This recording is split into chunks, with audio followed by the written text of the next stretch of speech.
So, I woke up in the middle of a pitch-black forest, hit by this absolutely foul, rotting stench. The second I tried to sit up, my hand sank into something sickeningly soft, and a blinding wave of pain shot straight through my body. I looked down, and my heart completely stopped. I was literally lying on top of a massive pile of dead bodies, with even more corpses pinning my legs down. A dead man's hollow, lifeless eyes were staring right into my soul. Pure panic set in, and I just bolted. After running for dear life, I finally collapsed under a massive tree. Checking myself over, I realized I was wearing these torn, blood-soaked rags. It was old-school clothing, straight out of some ancient Chinese drama. My entire skin was covered in brutal, scabbed-over wounds, like I'd been mercilessly whipped. But get this, the surgical scar I used to have on my knee, completely gone. My leg hair was barely even peach fuzz, and I didn't have a shred of facial hair. This wasn't my body. I had somehow transmigrated into the body of some random kid, maybe 14 or 15 years old, max. I sat there, freezing to death and absolutely starving, muttering to myself about how I'd literally kill for a bowl of instant ramen right now. Suddenly, a glowing screen materialized right in front of my face. It popped up out of thin air, looking exactly like an online shopping interface. It displayed my name, alongside a total balance of 12,580 yuan. That was the exact amount of cash I had left in my real bank account. Back in the modern world. And right below it, a massive list of instant noodles available for purchase. To test the system, I mentally searched for a handgun. Boom! The store immediately pulled up pistols. But every single one of them cost way more than my entire life savings. Plus, the bullets were sold separately. Yeah, that wasn't happening. So instead, I locked in a bowl of pickled cabbage, beef noodles for 5 yuan, a solid flat pan for 75, a bottle of water for 2, and a basic lighter for 1. I quickly built a small campfire, set up the pan, and started boiling the water for my survival meal. While waiting, I kept scrolling through the shop. I copped a cheap set of modern clothes for 580 yuan, a durable backpack for 360, a one-person tent complete with a sleeping pad for 180, and a lethal-looking machete with a sheath for 420. Let me tell you, this blade was insanely sharp. It could slice straight through a thick tree branch in one clean swing, even with my current scrawny build. By the time my first day in this world wrapped up, I dropped 1,623 yuan, leaving me with 10,957. I barely got a wink of sleep that night. My mind was on replay, haunted by nightmares of that mass grave, and those dead, unblinking eyes staring back at me. The moment dawn broke, I packed up my gear, gripped my pan in one hand and machete in the other, and began trekking through the dense forest, having absolutely no clue where I was even heading. Every single bird that flew overhead had me jumping out of my skin. I couldn't stop worrying if I'd spawned into some hardcore fantasy world, crawling with mythical monsters. Fortunately, the 2 snakes I crossed paths with were totally ordinary, just slithering away into the brush to avoid me. So, maybe I just traveled back in time to ancient China? My main goal was to find a river, so I could follow it downstream and hit civilization. But after half a day of mindless walking, I hadn't even found a single puddle. I ordered 2 more bottles of water for 4 yuan, and scarfed down some steamed buns and soy milk for breakfast, which cost another 6 yuan, all while still walking in literal circles. My funds were draining dangerously fast, and I had absolutely nothing to show for it. That's when I spotted a hidden mountain trail with stone steps. Definitely man-made. I completely forgot about lunch and just started climbing. Halfway up, I decided to look back. And man, there was nothing but endless wilderness. Just massive, intimidating mountains everywhere. It felt totally hopeless, but by afternoon, I finally reached the summit, only to stumble upon a cluster of old, decaying thatched huts, totally abandoned. The whole place was crawling with cobwebs and bugs. It was a small courtyard layout with 3 main rooms, a central hall, a kitchen, and a bedroom, all enclosed by a completely collapsed wooden fence. Looking past it, I counted at least 11 or 12 more ruined courtyards. At first, I figured it was just a ghost town, but then I noticed shattered weapons and sun-bleached human skulls littered across the ground. Yeah, this used to be a bandit hideout, and someone had completely wiped them out. While looting around, I found a broken piece of high-quality jade. Looks like it used to be part of a sword guard. The exact second I picked it up, my system's shopping screen flashed open, and offered to buy it off me for a whopping 680 yuan. I instantly sold it, boosting my total balance up to 11,595 yuan. That completely flipped my perspective. If I couldn't escape these mountains anytime soon, why not just camp out here and scavenge for more treasure?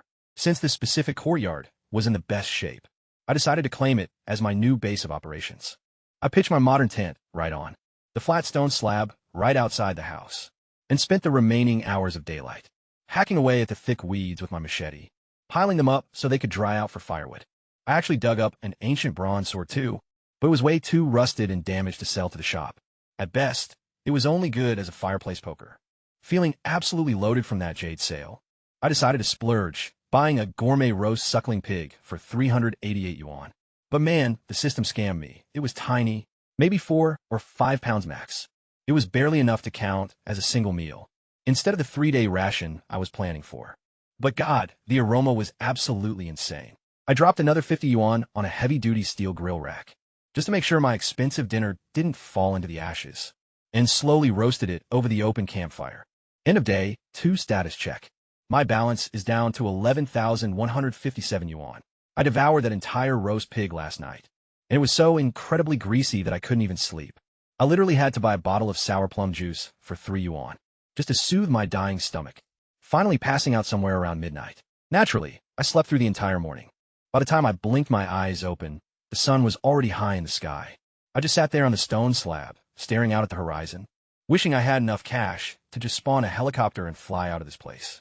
As for lunch, I bought a pound of savory, braised pig's head meat for a clean 10 yuan, and paired it with 2 ice-cold Qingdao beers for just 7 yuan.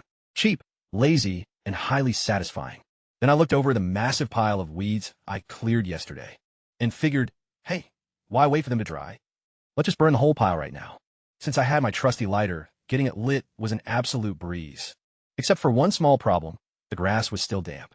Suddenly, the entire mountaintop erupted into a massive wall of thick black smoke, looking exactly like an active military SOS beacon. I just stared at it for a second, then gave a quick shrug. Whatever, it's not like there's anyone out here to see it anyway. Yeah, I couldn't have been more wrong. Miles away, right at the mass grave where I first woke up, a group of about 20 villagers dressed in absolute rags had gathered, desperately searching for the bodies of their loved ones.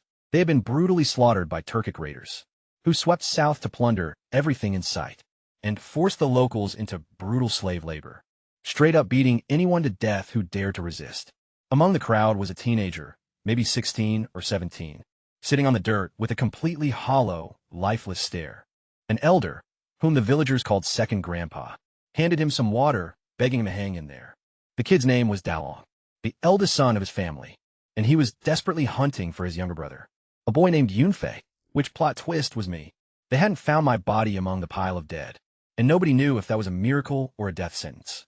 Second Grandpa had just lost his own youngest son too. 9 bodies were currently lined up on makeshift stretchers, wrapped tight in straw mats, ready for the depressing trek back home. But suddenly, someone spotted a pillar of smoke, rising high from my mountaintop. The villagers immediately assumed Turkic raiders were up there, looting a tomb. But my brother, Dalong, just locked his eyes onto that smoke.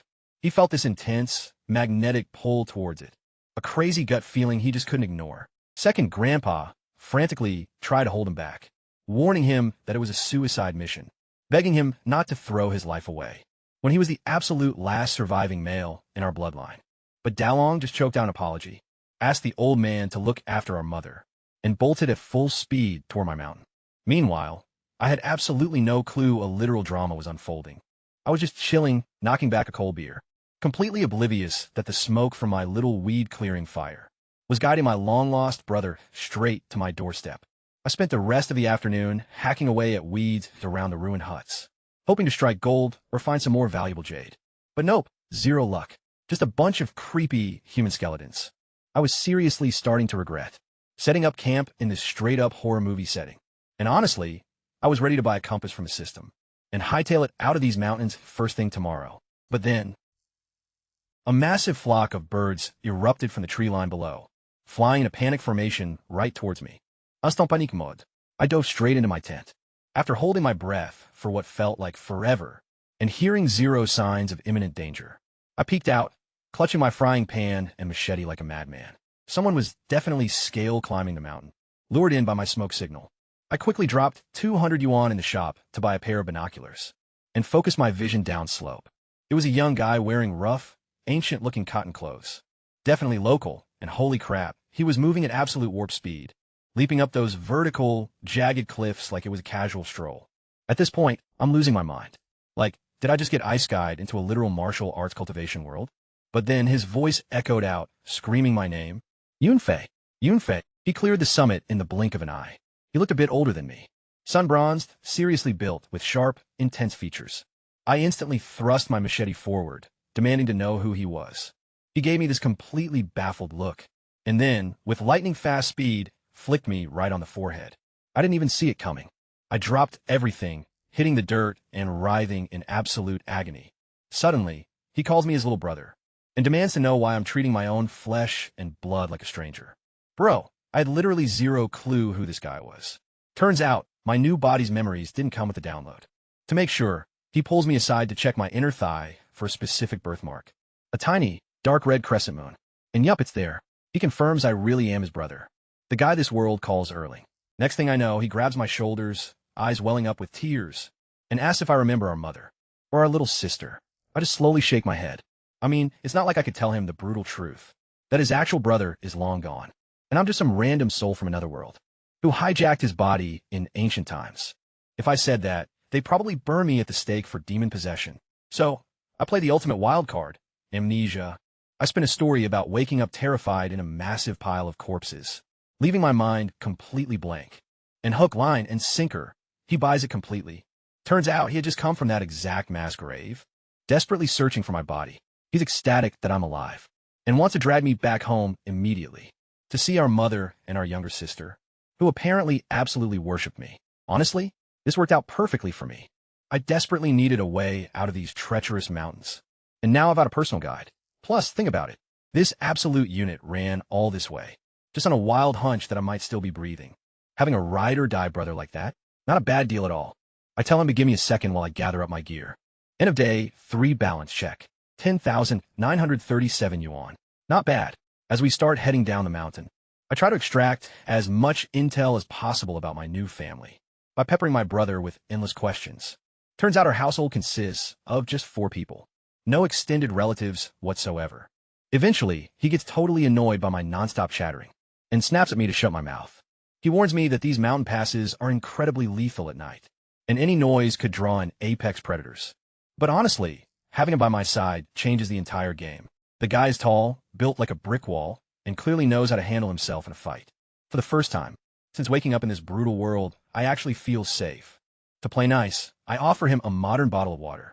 He takes it but stares at it completely clueless, having no idea how to open it, his face turning bright red with sheer embarrassment. I chuckle and show him how to twist off the plastic cap. He's utterly blown away by the advanced craftsmanship of the bottle, demanding to know where I scored it. I lie smoothly, telling him I stumbled upon a hidden bag stuffed with elite survival gear, including that badass machete I just handed him.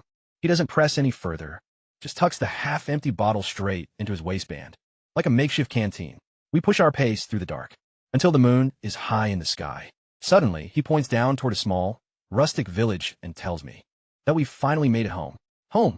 Man, in my past life, my parents abandoned me when I was just a kid. I spent my entire youth bouncing around orphanages. I never actually knew what a real home felt like. He points toward a gated courtyard, sitting at the eastern edge of the village, where a small campfire is still flickering in the dark. Peering through my modern binoculars, I can just make out 2 figures waiting. 2 figures, one tall and one short, basked under the dim glow. As we walked, I finally pieced the lore together. This was the absolute peak of the Tang dynasty. Emperor Li Shimin had just seized the throne, but northern Turkic hordes had completely shattered the peace, blitzing and pillaging their way straight down to Jinyang. Back home, Mom was stuck grinding out shoe soles for the military. Standard mandatory government labor, no exceptions. The moment we approached, the village guard dogs lost their minds. And suddenly, a tiny girl came bursting through the gates. She was bawling her eyes out, sprinting right at me. Big brother, you're finally back. She crashed straight into my chest, sobbing hysterically, asking why I'd abandoned her for so long. Meet Ruhua, my brand new little sister. 4.5 years old, rocking the cutest little pigtails.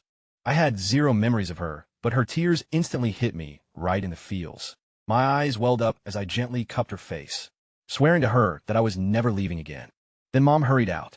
My older brother had already whispered the bad news about my amnesia. The moment she saw the brutal whip scars covering my arms, she completely broke down, crying that it was an absolute miracle I even survived. I hugged her, calling her mom, and told her not to panic, reassuring her that my memories would trigger eventually. Honestly, in my past life, I had absolutely none of this. No loving mother, no loyal brother, and no adorable little sister wrapping her arms around my neck. But now, I had an actual family. And as we all huddled together in that cramped little courtyard, under the soft moonlight, it hit me. Maybe this whole reincarnation gig wasn't so bad after all. This newfound warmth felt surprisingly natural. Scooping up little Ruhua, I carried her around the perimeter, scouting out our new base. And man, it was a total dump. Just drafty thatched huts with massive gaps that let the biting wind right in.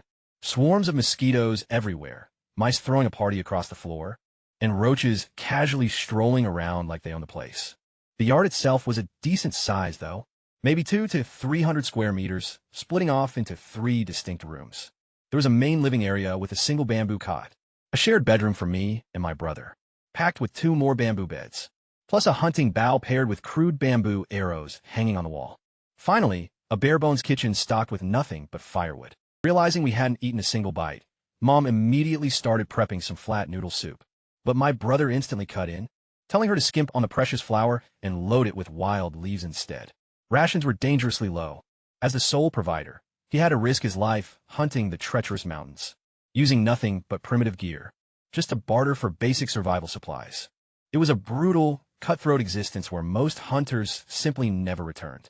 I stepped in and told Mom to use every bit of the flour, reassuring them that the rations in my pack could easily sustain us for days. My brother instantly snapped, dead serious, warning me that the invading Turkic raiders had completely drained every single grain silo in the entire county. Food was entirely wiped out. You couldn't buy grain, even if you were filthy rich. He was hoarding every penny. But honestly, the guy had a damn good reason to be paranoid. To lighten the mood, I handed Ruhua a modern lollipop, and her mind was completely blown by the taste. She looked up with big eyes, asking if she could share one with her best friend, Yaya. Of course you can, I smiled. But my brother immediately lost it again, scolding me instantly. He hissed that premium sugar like this was an absolute luxury, worth a literal fortune in trade. That's enough flatbread to keep us fed for a solid 2 weeks. Honestly, he wasn't wrong, but I knew something he didn't. I could restock this haul whenever I wanted. Once the noodle soup was finally ready, we all grabbed a bowl, with my mom and little Ruhua splitting one between them. My brother took one sip and immediately frowned, asking if we were out of salt. Mom sighed, telling him the jar went completely empty yesterday, and that she'd have to go borrow some basic supplies from second grandpa's family, just to get us by until the market reopened. I took a bite and, man, it was completely tasteless. Just straight cardboard. Yesterday, I was living large, feasting on prime roast suckling pig, and now I'm eating this hot water? Absolutely not. I immediately pulled up my system's shopping interface and searched for instant noodle seasoning packets. They were dirt cheap, half a yuan each. So I bought 10 of every single flavor. Boom, 100 packets total, locked in for just 50 yuan. Pretending to dig into my backpack, I pulled out 3 packets and showed everyone how to rip them open and dumped the flavor powder straight into the soup.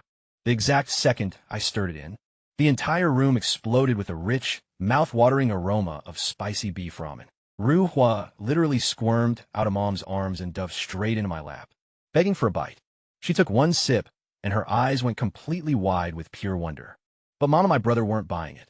They looked incredibly suspicious. Mom pointed out that these had to be insanely rare, luxury spices, and demanded to know if the bag I found belonged to someone important.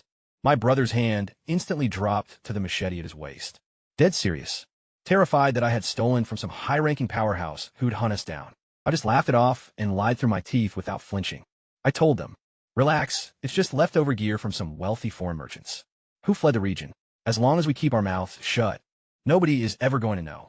They exchanged a tense look and finally nodded, agreeing to take the secret of the backpack to their graves. Man, if they only knew there was no mysterious merchant. Every single bit of this high-grade loot came from a cheat code shopping screen that only I could see. By the very next morning, word had spread like wildfire that I was somehow alive. The whole village swarmed our place to congratulate my mom and catch a glimpse of the miracle kid who literally cheated death. As they gossiped, I finally pieced together the grim reality of what happened. The Turkic raiders had dragged off 30 men from our village for brutal forced labor. 22 bodies had already been recovered from the trenches. Out of everyone taken, I was the sole survivor. Later that day, second Grandpa Chow walked into our yard. The man looked 100 years old, even though he was probably only in his late 40s. This brutal, unforgiving era ages people overnight. His youngest son, Dashin, had been my past self's absolute best friend. And now, he was gone forever. Grandpa Chow quietly asked me to attend the burial that afternoon, just to toss a handful of dirt onto his grave. I gave a heavy nod. Dashin and I had literally lain in the exact same mass grave. The absolute least I could do was pay my respects. Once he left, a suffocating, grim silence settled over our house. Nearly every single family in the village was mourning a father, brother, or son. Mom looked at us, her voice shaking, saying we were the luckiest household alive. My brother happened to be out hunting deep in the woods when the raiders struck, and I had somehow defied all odds to return. She told us we needed to go check on the neighbors and lend a hand wherever we could, since the entire village was basically holding funerals. But my brother had other plans. He wanted to go hunting immediately. He was the last capable hunter left in the entire area, and without protein, the starving villagers would be way too weak to rebuild. The merciless Turkic raiders had stripped our grain stores completely bone dry. So, basically, everyone was scraping by on wild veggies. But I had a genius idea. Screw hunting. Why not go fishing? There was a perfect stream right on the east side of the village. My brother literally laughed in my face, clowning me, saying I wouldn't catch a single fish. With a basic bamboo pole, I smiled and told him I wasn't talking about a regular rod. I'm talking about a cheat code net, a prupe, sticky gill net that tangles up fish so there's zero escape. I bought it from the system shop for a cool 50 yuan. My brother went and recruited 2 helpers for the job. Debeo, the carpenter's son, and Shenyang, a girl built like an absolute tank who could outlift any guy here. My brother swam across the stream to stretch out the net, which spanned about 16 or 17 meters wide, and secured his end on the far bank, while Shenyang anchored the other side. Then Debeo and I headed upstream and started slamming the water with bamboo poles to panic the fish and drive them downstream, straight into our trap. When we came back 30 minutes later and tried to haul the net back in, Debeo couldn't even budge it. He immediately thought it was snagged on some rocks, but I just pointed to where the net was breaking the surface. It was completely packed, exploding with tangled, thrashing fish. Sunyang literalis crea med in sulk. See, the nets in this era were just garbage scoop nets that fish could easily swim right out of. My modern tech gill net was mind-blowing to them. Between yesterday's seasoning packs and this new net, I dropped 100 yuan. Current balance, 10,833. The stream near our village was called Mulan Creek, a tributary fed by the massive Wei River. It never dried up, even during intense droughts, thanks to our village being nestled deep in a low valley. It was absolutely teeming with fish. But these villagers were strictly mountain folk. They only knew how to hunt and had zero clue how to weave proper nets. Plus, their crude, handmade hooks were way too big to catch anything anyway. We pulled in a massive, legendary haul, but then I started tossing the small ones right back. My brother, Debeo, and Shenyang lost their absolute minds. They legitimately thought I was wasting precious food. Shenyang actually sprinted to fetch second grandpa to make me stop. The old man came charging over, furious, and ripped a fish right out of my hand. But then his eyes hit the holding pit we dug nearby, overflowing with massive, thrashing fish, and he went dead silent. I held up a palm-sized grass carp and explained the play. We can't just drain the pond to catch everything. I told him, if we take the babies now, there won't be a single thing left to breed next year. Keep the giants, throw back the small fry. He stroked his chin, realizing the absolute wisdom in it. He even applied that same logic to their hunting. Target the grown game, let the young ones repopulate. Within an hour, every single household in the village had 2 massive fish to take home for dinner. My mom and a few of the neighborhood women prepped the remaining catch right by the stream, splitting them wide open with bamboo splints and hanging them up to dry all over our yard. But once the excitement faded, reality hit. We headed to second grandpa's house for Dashin's burial. The moment I walked in, I had to cover my nose. The heavy, grim stench of death hung over the entire village, with over 20 corpses just waiting to be buried. The second I stepped into that yard, Manga told me something was seriously wrong. The stench of rot was way too weak. Dashin had supposedly been dead for days. So why wasn't the smell absolutely unbearable? Realization hit me like a truck. I rushed over to the corpse and ripped off the straw mat covering him. His face was completely pale, and his lips were dry, cracked, and bleeding, but his skin, it was still warm. I immediately pried open his eyelids. His pupils actually contracted when I pressed them and dilated. The moment I let go. Next, I pinched his finger as hard as I could. After a few seconds, it turned completely purple with blood. When I released the pressure, the color instantly rushed back to normal. I suddenly remembered reading about cases of suspended animation. Online, there were 3 simple tests to prove it. Check if the pupils still react to pressure. Look for any sign of faint breathing, and see if blood still circulates when you squeeze the fingers. I had already confirmed 2 out of the 3. There were absolutely no death spots on his skin, and 0 signs of actual decomposition. Dashin wasn't dead at all. He was just trapped in some kind of deep, comatose state of false death. I snapped my head up towards Second Grandpa and screamed, "Get him inside right now. He's alive. Dashin is still alive." When those words left my mouth, Second Grandpa looked like he'd just seen a ghost. I started barking orders for everyone to boil water and prep some saline solution, then scooped Dashin up, carried him inside, and laid him on a bamboo bed. My mind was racing, trying to recall every single piece of emergency first aid trivia I'd ever read. Step 1. Clear the airway. I yelled for Debeo to come hold Dashin's neck steady, while I checked his throat to make sure nothing was blocking it. Nothing but some seriously foul breath, which was a great sign.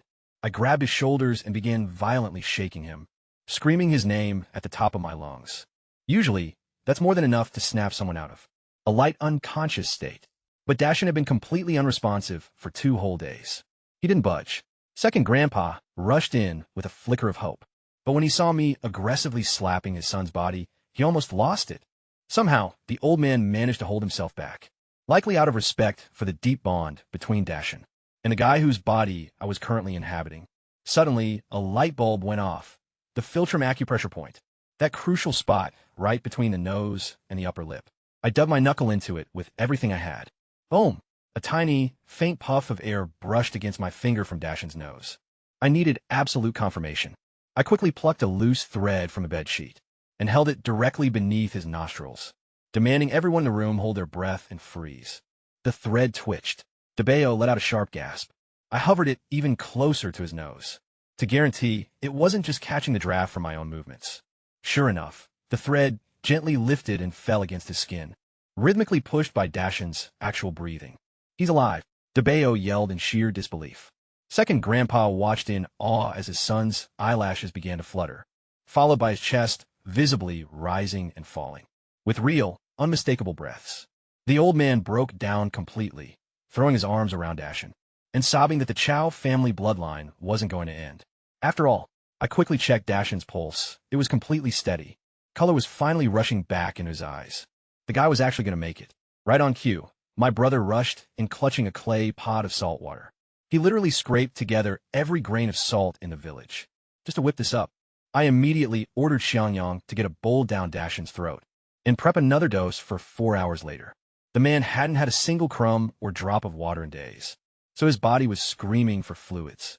My brother didn't say a word. He just gave my shoulder a firm squeeze and flashed a smile. You could tell he was pure proud. Meanwhile, word spread like wildfire. Before we knew it, the entire village was crowding right outside Second Grandpa's house. My mom arrived in a hurry alongside Ruhua, who wasted 0 time leaping straight into my arms. True to form, my mom instantly blurted out, asking if I really just resurrected Dashin from the grave. I knew I had to shut that rumor down fast, projecting my voice so every single person could hear. Look, I didn't raise him from the dead. He was never actually dead to begin with. It was just a state of suspended animation, a false death where your breathing and pulse drop so low that they become completely undetectable. The dead giveaway was that his body didn't even start to smell. Think about it. It's been days in this brutal summer heat. If he were genuinely dead, he'd be rotting and stinking within 48 hours max. I laid it all out scientifically on purpose because the last thing I needed was everyone treating me like some divine miracle worker. Second Grandpa walked out with a massive grin, joking about how he almost buried his own living son alive.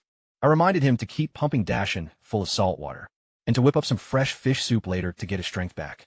By the time we finally made it back home, the sun was already setting and my stomach was violently growling. People in the Tang Dynasty only eat 2 meals a day, remember? And I hadn't had a single bite since that lone bowl of noodles. Way back at dawn, I told my brother to go grab some fish, so I could whip up some legendary spicy and sour pickled cabbage fish. Ruhua backed me up instantly, yelling at him to move his legs, because her stomach was practically glued to her spine. My brother shot a desperate look at Mom, hoping for backup, but she just kept her head down, sewing, and completely ignored him. Man, being the oldest sibling truly is a thankless job. Defeated, he hauled out two massive, arm-length grass carps from the water jar in the corner. They easily weighed 15 or 16 pounds combined, and there were still over a dozen monster fish left in there. Yeah, we were definitely going to be on a seafood diet for a minute. Mom asked how I planned on preparing them, so I told my brother to start filleting the meat into paper-thin slices. She instantly panicked, assuming I meant to serve it raw, which apparently was a huge local delicacy around here, called kwai. Honestly, I had no clue what ancient sashimi tasted like, so I just told her to let me cook. I quickly ducked into the bedroom, opened the system shop, and bought a packet of authentic sour cabbage fish seasoning for 30 yuan, along with a massive jug of premium cooking oil for 40 yuan. I aggressively ripped off all the plastic packaging and chucked it straight into the hearth fire, destroying the evidence before anyone could spot modern Chinese barcodes. My brother pointed at the shiny oil container, suspiciously asking if that just magically came out of my bag. I just looked at him and said, "Bro, everything I have belongs to this family anyway, so stop asking questions." Right on cue, Mom shot him a death stare that relayed the exact same message. Meanwhile, Ruhwa's clueless self just wanted to know if she could drink the raw oil. I couldn't help but laugh, and handed her a cold bottle of iced tea for 5 yuan instead, and told her to grab some bowls so we could all dig in. See, our mom had this epic backyard garden, stacked with Chinese cabbage, radishes, spinach, okra, garlic, scallions, and even some wild peppercorn bushes. Totally organic, a few bug bites here and there, but massive and juicy. I snatched up a head of cabbage and a radish, the absolute perfect base for a fish stew, and gave him a quick rinse down at the creek. By the time I got back, that fishbone broth was already simmering into a rich, milky white. I tossed in the secret seasoning packet, followed by the freshly sliced cabbage and radish. Instantly, the entire yard was hit with this mind-blowing, mouth-watering savory aroma. But then my brother walked over with the sliced fish, and my jaw literally dropped. Every single piece was paper-thin, practically translucent under the glow of the sunset. He'd even painstakingly removed every single microbone.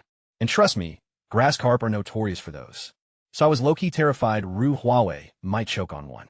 He just hit me with a casual glance like it was no big deal. That's when Mom chimed in, revealing he'd been hunting and butchering since he was a kid. Pure talent, completely self-taught. The guy could literally deb one an entire wild boar. Apparently, the local town butcher had been begging him to become his apprentice. I divided the raw fish slices across 4 bowls, then ladled the boiling broth straight over them. This flash-cooked the meat to absolute perfection. Melt in your mouth tender, but still firm. Next, I loaded them up with the soft cabbage and radish, topped it off with a handful of scallions and garlic, and blasted some oil with peppercorns until it was smoking hot. I poured it over the bowls, creating an aggressive sizzle. The final presentation looked legendary, glistening beautifully with chili oil and infused peppercorns. My mom and brother just stared, completely hypnotized. Half of it was sheer awe at how elite it looked, and the other half was shock at how much oil I'd flexed. They definitely would have scolded me if they hadn't noticed the massive, full oil jug still sitting untouched by the stove. Needless to say, they couldn't resist for long. Mom literally confessed it was hands down the best thing she had ever tasted in her entire life. Meanwhile, Ru Huawei abandoned her chopsticks completely and just started shoveling the fish with her bare hands, her cheeks completely stuffed. She looked terrified someone was going to steal her food. My brother straight up inhaled his bowl in seconds and was already scavenging through the pot, picking every last bit of meat off the leftover fish heads and bones. Sitting there, just watching my family feast together, everyone smiling with grease on their lips. It hit me that this was the exact warmth I'd been missing my whole life. At dawn, Chunyang shook me awake. Dashin was finally conscious. I bolted over to his room and found him, giving me a weak, exhausted smile from his bamboo bed. I immediately checked his temperature and vitals, and thankfully, everything looked stable. His lips were severely cracked and bleeding from extreme dehydration, so I firmly told him to save his breath and not try to speak. Instead, I suggested we ease him back in with a liquid diet, specifically some nutrient-rich fish soup with the meat mashed into a fine paste, so his compromised body could actually digest it. I quickly sent my brother back home to grab another seasoning packet to give the recovery broth some actual flavor, with the village still facing a massive salt shortage. Bland, tasteless broth wasn't going to fix his appetite. So, after leaving Dashin to get some rest, I shifted my focus to a major problem that had been driving me absolutely crazy for 2 days. This village literally had 0 toilets. The guys could just wing it, but my mom and little sister, were forced to squat in the bushes. And those bushes? Infested with snakes. Yeah, absolutely not happening. So I'd stayed up all night, blueprinting a solution on a scrap sheet of paper. A fully functional, modern flush toilet system. We'd build a public outhouse equipped with an overhead water tank, complete with a pull chain mechanism to flush the waste. From there, plumbing would run 100 meters out to a central cesspit, which the villagers could eventually harvest for fertilizer. I immediately took the blueprints to Debayo's dad, Wang Lao, who happens to be the village carpenter. He analyzed my design and confirmed the framing was totally doable, but he was skeptical about the pipes. Wouldn't we just rot out? Suddenly, Debayo piped up with the perfect fix. Clay pipes. We can have second grandpa fire up the kiln. To bake ceramic tubes, connect them all together, and bury the pipeline underground. Both his dad and I looked at each other. It was pure genius. Uncle Six completely refused to take any money for the build, insisting this upgrade benefited the entire community. Since he'd only let me cover the food, I told him to recruit a massive crew, promising I'd pay top wages and keep everyone loaded with feasts. He quickly rounded up the workforce, and we set a hard deadline to break ground that very afternoon. I sprinted back home and immediately tapped into the system shop for supplies, purchasing 200 bags of premium flour for 360 yuan, active yeast for 20, and 20 packs of white sugar for another 120. By this point, my mom and brother had completely stopped interrogating me about where this massive surplus was coming from. They just strategically chose to look the other way. Our official alibi was that our family had secretly stockpiled all these rations right before the bandit raids hit. My mom seamlessly helped me knead the dough without blinking an eye, while my brother silently began stashing the extra flour bags under the bed. Meanwhile, Ruawei sneaky style shoved a massive handful of sugar into her mouth, the exact second she thought nobody was looking. Day 5 status check. Current balance sits at 10,260. 3 yuan. Little Ruawei sat right next to me, eagerly listing off every single person who had volunteered to construct the new public restroom. Uncle Six had mobilized practically half the village, and they were currently tearing up the East Hill. My brother was stationed right by the fire, eating completely nonstop. Honestly, I had completely lost track of his body count on those buns. We loaded up a massive supply cart with fresh steamed buns and hot fish soup, heaving it all the way up to the active construction site. I had intentionally selected the East Hill location, specifically because its elevation cleared the surrounding farmlands. This gave us a perfect natural gravity slope for the waste lines to drain flawlessly, right down into the main cesspit. Plus, with the creek flowing directly along the northern perimeter, fetching water for the system was going to be an absolute breeze. Though, to be fair, the facility was literally right next to my house, so I felt a slight twinge of guilt branding this a public infrastructure project. But the moment I called the entire crew over for chow time, seeing how incredibly hesitant and careful the villagers were with the food completely broke my heart.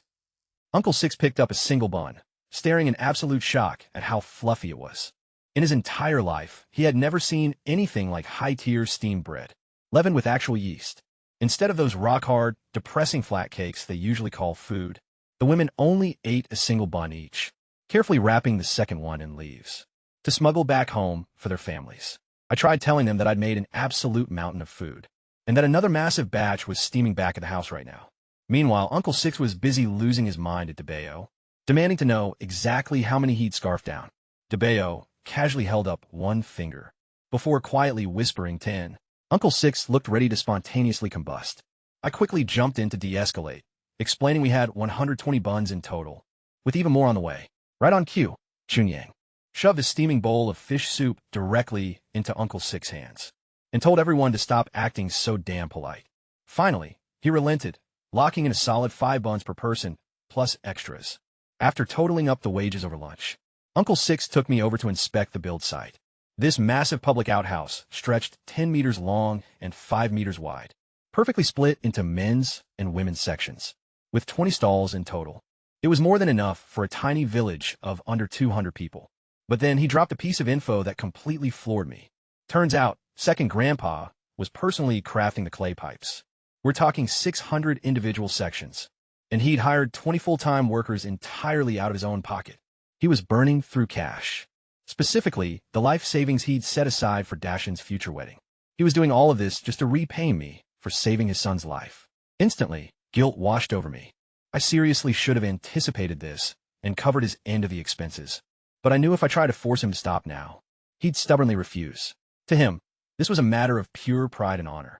So, I resolved to find low-key ways to pay him back later. Without bruising his ego, I ended up grinding at the construction site until after dark. And the second I got home, I told my mom to whip up an extra 100 buns tomorrow morning to keep second grandpa's crew well fed. Just then, my brother strolled back from the creek carrying Ruhua, both of them sporting soaking wet hair from their evening bath. Staring out toward the stream, I let out a heavy sigh. As soon as this public restroom is finished, I desperately need to build a proper bathhouse, then actual decent houses, then pave the roads, and finally figure out a real way to generate some serious cash flow. Man, I really thought I was ice-guyed here for a relaxing, slow life. But somehow my to-do list just keeps getting longer. Still, looking back on these first 5 days, I genuinely love it here.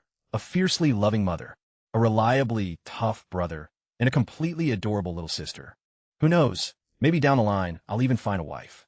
Honestly, life in this world could be incredible. And right on cue, my brother violently flicked my forehead. For daydreaming again, I instantly hit the dirt, rolling around and overacting dramatically, while my mom and Ruhua absolutely laughed their heads off. The next morning, shaking the fresh dew off my cheap cloth shoes, I made a mental note to upgrade to some proper boots soon. My brother was already awake, aggressively stuffing his face with buns. We had steamed a staggering 300 of them a night before, now piled high on the massive stone slab, waiting for Debeo and Chunyang to distribute them to the hungry work crews. But today, we were on a vital secret mission. I had finally cooked up a foolproof cover story to explain where the hell all my infinite supplies were coming from. We loaded 2 massive, completely empty water jars onto a handcart, carefully draping thick straw mats over them to make it look like we were hauling some seriously heavy cargo, and confidently announced to the village that we were heading out to sell dried fish in the county town to score some vital supplies. Uncle Six and the villagers fell for it hook, line, and sinker. Honestly, they actually felt sorry for us. They thought we were risking our lives against Turkic raiders, just to barter away our own food for basic grain. But hey, that collective guilt completely played into my hands. It made our perfect cover story totally bulletproof. We kept hiking until mid-morning, finally setting up camp in a secluded valley. Without me saying a word, my brother immediately turned his back. Yep, he already knew the drill. I instantly pulled my secret backpack out of the water jar and went on an absolute shopping spree for the two of us. First up, 4 matching Hawaiian shirts and beach shorts. A solid 240 yuan. For mom, I grabbed 2 premium embroidered summer outfits for 420 yuan. And for little Ru Huawei, 2 adorable Monster and Ultraman costume sets, plus brand new kicks and socks. That came out to 660 yuan total. Hey, the girls deserve the absolute best, right? Next, the heavy-duty groceries. 200 jin of premium flour for 720 yuan, 100 jin of the budget-friendly rice for an even 100, and 50 jin of coarse salt for a quick 40. I piled the massive haul onto our cart, but then a wave of guilt hit me for making my brother to stand guard the entire time. To make it up to him, I bought a bottle of Red Star Erga, a hardcore, 56-proof Chinese liquor for just 15 yuan. The second I told him it was booze, his entire face lit up. Honestly, I'd only seen him this hyped up once before, and that was when I handed him that beastly machete. He aggressively twisted off the cap, took a massive chug, and instantly started coughing his absolute lungs out. Hurt but happy, he carefully sealed it back up and clutched that bottle tight to his chest, grinning like Ru Huawei when she scores her favorite lollipop. Now, we had to kill some serious time, so we wouldn't look incredibly suspicious rolling back early. Out of curiosity, I asked him why he'd never joined the military, especially with combat skills as insane as his. He opened up and confessed that he'd actually planned to enlist just to slaughter Turkic soldiers and avenge me after I was captured. But the moment I made it back alive, he knew he couldn't just abandon mom and our sister. To pass the hours, I asked him if he even knew how to write. He nodded, mentioning our dad taught us both before he passed, though I was always the star student. He picked up a stray stick and began slowly carving 3 distinct characters into the dirt. I leaned in closer to see what it said. Shurjumai. Bro, my heart completely stopped. I recognized that exact name from the Ziji Tongjian, literally one of the most legendary, consequential historical texts in Chinese history. Shurjumai was the mythical Tang dynasty military commander who led a mere 120 elite cavalrymen to utterly decimate the Tuyuhun prime minister's forces slaying 3 of his brothers in one single, legendary raid. You're telling me my big brother, the guy who just inhaled 10 buns for breakfast and almost choked on cheap liquor, is destined to become an absolute god-tier general? System note, total spend today, 2,195 yuan. Remaining balance, 8,068 yuan. I turned to him and blurted out that he absolutely needs to join the army. He looked at me, confused, and asked why. I mean, I couldn't exactly tell him. Oh, because you're literally destined to become a legendary warlord in the history textbooks. So I just laughed awkwardly and completely dropped it. The trek back home felt like an absolute eternity. That cart was ridiculously heavy, and honestly, I was completely useless at pushing. Going downhill, I almost flipped the entire thing over. My brother ended up doing all the heavy lifting. We didn't even make it back to the village until well past 3 in the afternoon. Turns out, my mom had been standing by the village entrance, clutching Ru Huawei for God knows how long. She'd been losing sleep from worrying so much, which is why she completely missed our departure this morning. But the second Ru Huawei spotted me from afar, she came sprinting right over. Up on the east hill, the workers caught sight of our fully loaded cart and stared at that mountain of grain with pure envy. Someone shouted out, asking where on earth we managed to score that much food. Time to put on a show. I pulled back the straw mats, letting out a massive, dramatic sigh about how we traded 12 dan of dried fish for barely 4 dan of grain. A brutal 3-1 loss. The villagers immediately started clicking their tongues in sympathy. Perfect. That was exactly the narrative I wanted them to buy into. Then I announced that every single household could come by and claim a small jar of salt. And for the crew working on the toilet project, double rations. Uncle Six immediately looked over at my mom to see if she approved. Since she didn't object, he happily ran off to spread the hype. The moment we hit the house, my brother dashed straight inside to hide his precious bottle of to liquor. He walked back out, trying to act all casual, but I teased him instantly, earning myself a death stare. Meanwhile, Ru Huawei was glued to me. The literal second we stepped through the gate, I already knew she was fresh out of lollipops. I made a show of reaching into my pockets, while secretly buying 2 more from the system, and handed them right over. Next, I pulled out the brand new clothes I'd bought for the entire family. When my mom saw the beautiful embroidered blouse I picked out just for her eyes instantly welled up. Ru Huawei snatched up her little monster costume, begging to put it on right then and there. But I told her bath time first. Once dinner was finished, we started handing out the salt. My mom was busy filling up small clay jars, each about the size of half a soda can, and pouring each portion onto a fresh lotus leaf. The villagers were already lining up outside our gate. Old man Tian Dachuan, the respected village elder, was there keeping order for the 35 households besides ours. Suddenly, some folks near the back started calling out, asking if there was any extra work available. They didn't even care about the salt. They wanted steamed buns. They'd been watching the construction crew crush giant, fluffy buns every day, and they were absolutely starving. Old man Tian looked completely embarrassed on their behalf. But I totally got it. Every family was down to 0 grain. Now, I couldn't just feed 100 people 5 buns a day for free, but I definitely could put them to work.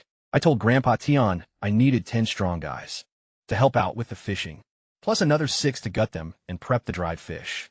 Same solid pay as the construction crew. His face immediately fell. Only 10 slots out of 100 people? So, I launched a second project. I announced plans to clear out the farmland along the riverbank, right between Mulan Creek and East Hill. Unlimited spots. Everyone is welcome. The rate? 2 big buns a day per person. Just a bowl of bland porridge and some basic greens. No kids in sight, though. But man, Grandpa Tian absolutely hyped up when I brought up farming. I started listing off the crazy crops I wanted to grow: grapes, tomatoes, potatoes, corn, and peppers. Turns out, he'd only ever heard of grapes, since the rest hadn't even made it to China in this era yet. Honestly, he didn't even care. The second I offered him the foreman gig for this massive agricultural project, putting him on the same level as second grandpa and Uncle Six, he left with the biggest grin on his face. With the village leadership sorted, I grabbed Ru Hua, who was rocking this adorable little monster costume, and headed over to East Hill to check out our ultimate toilet project. On the way, I saw my brother in the yard, swinging his machete at blinding speeds, like his blade was a total blur. My mom tagged along too, flexing her brand new embroidered outfit, clearly looking for an excuse to show it off. When we got there, the outhouse was looking absolutely glorious and nearly finished. The design was simple but low-key genius. Solid wooden walls went up 2 meters for total privacy, leaving a 1 meter open gap at the top for maximum ventilation. capped off by a sturdy roof supporting a massive wooden water tank. The men's side featured custom squat stalls and a sleek urinal trough, while the women's side had fully private stalls, complete with secure wooden interior bolts. Right outside, they'd set up a hand-washing station, fed by heavy-duty bamboo pipes running straight from the tank. Uncle Six actually engineered a custom valve mechanism, based entirely on my rough description, basically a DIY wooden faucet. I threw in a modern rubber gasket to seal the deal and stop any leaks. Dashin was on site too, manhandling these heavy clay pipes like an absolute beast. Even though he'd barely just recovered, I immediately chewed him out for overexerting himself. But the guy just flashed me a goofy grin. Second Grandpa chimed in, laughing that Dashin had crushed over a dozen steamed buns for breakfast and was feeling on top of the world. Meanwhile, the pipe burial was wrapping up. The villagers worked like a well-oiled machine, filling the trench in record time. Right after that, Dashin, Debeo, and Shoyang started hauling heavy buckets of fresh creek water, grinding up the steps to top off the main tank. Second Grandpa was completely mind-blown by the staircase design. He'd literally never seen actual stairs before, only sketchy ladders. I mean, can you blame him? Every building in this village was just a single-story thatched hut. Finally, it was time for the ultimate test run.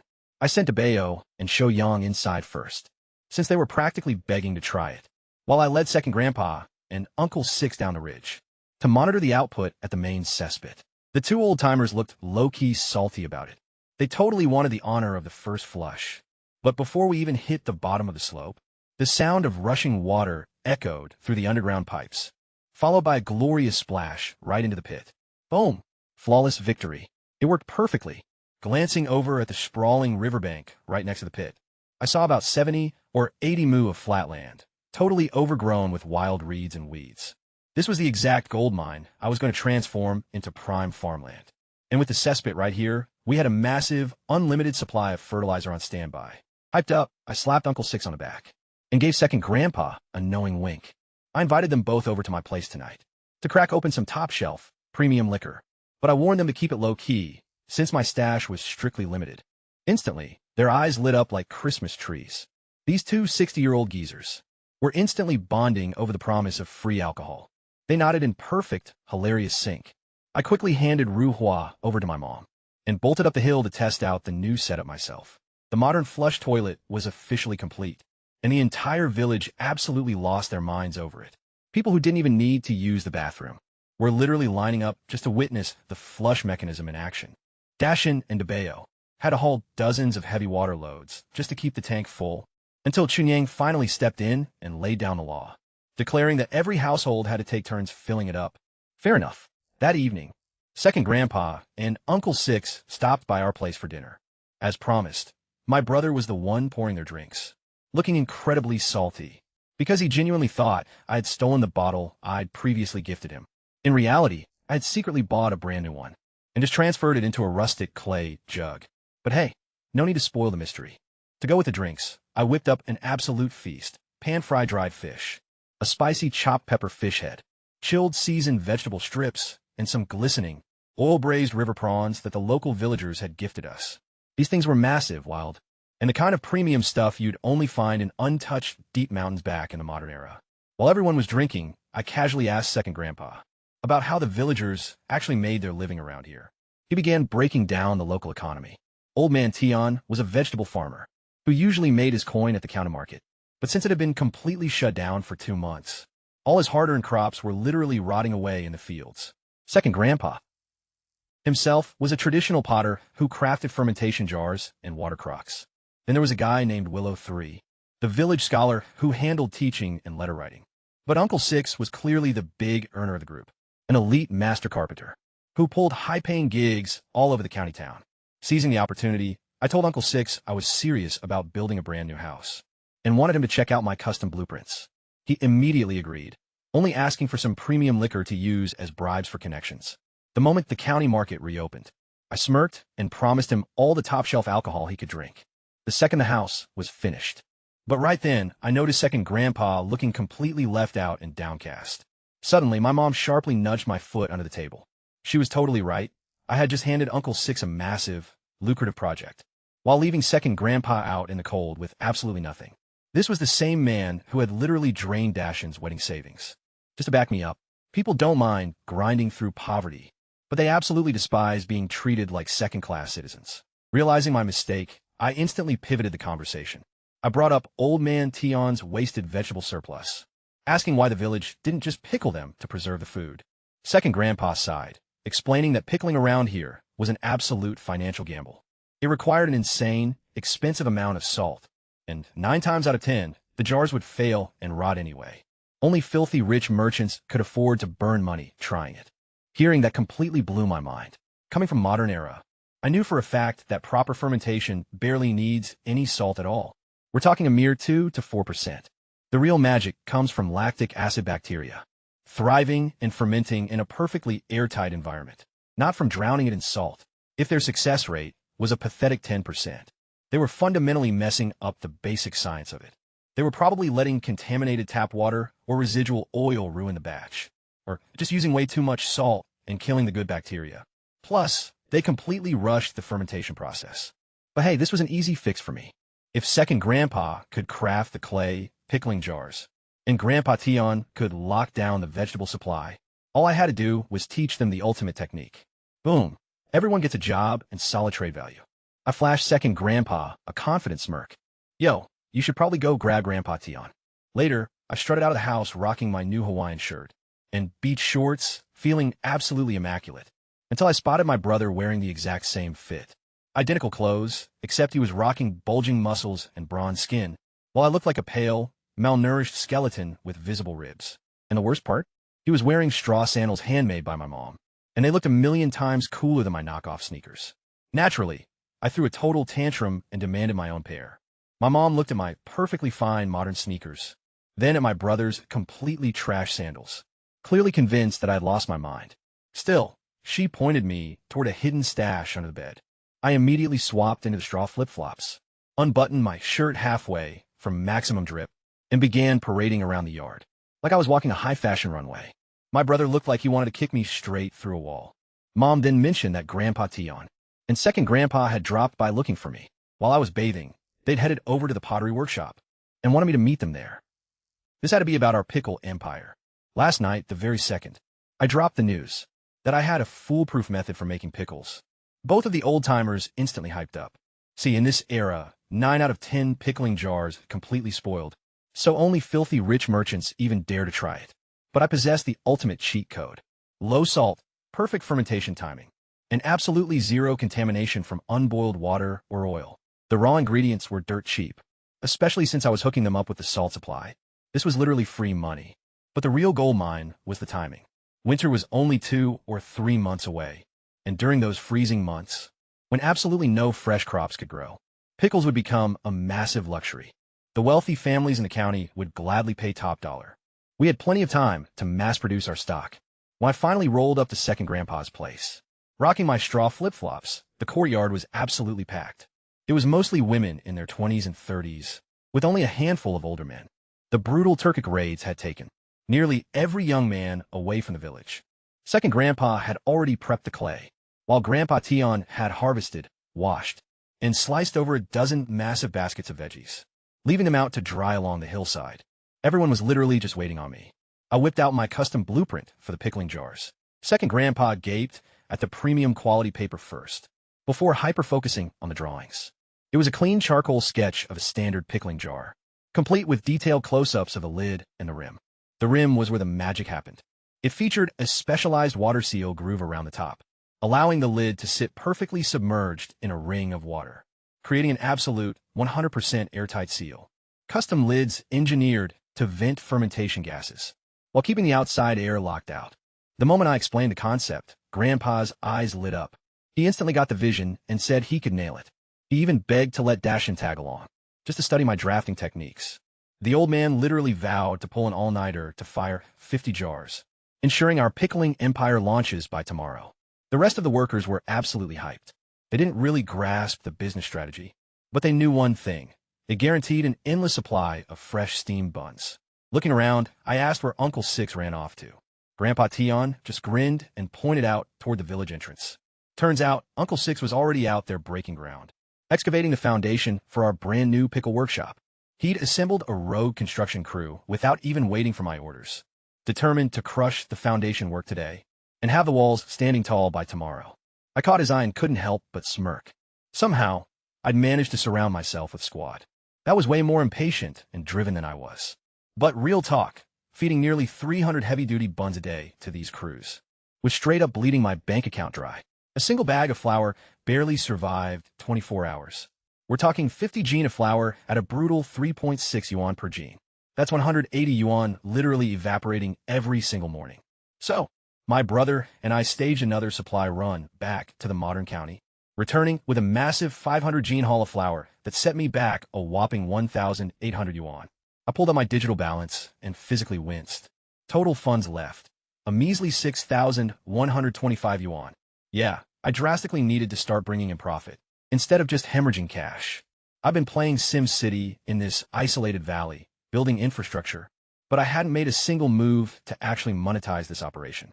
On the trek back home, I low-key started studying 2 reference booklets I'd picked up, a Tang Dynasty chronological history guide that cost me 20 yuan, and a detailed map of ancient China to pinpoint our exact coordinates.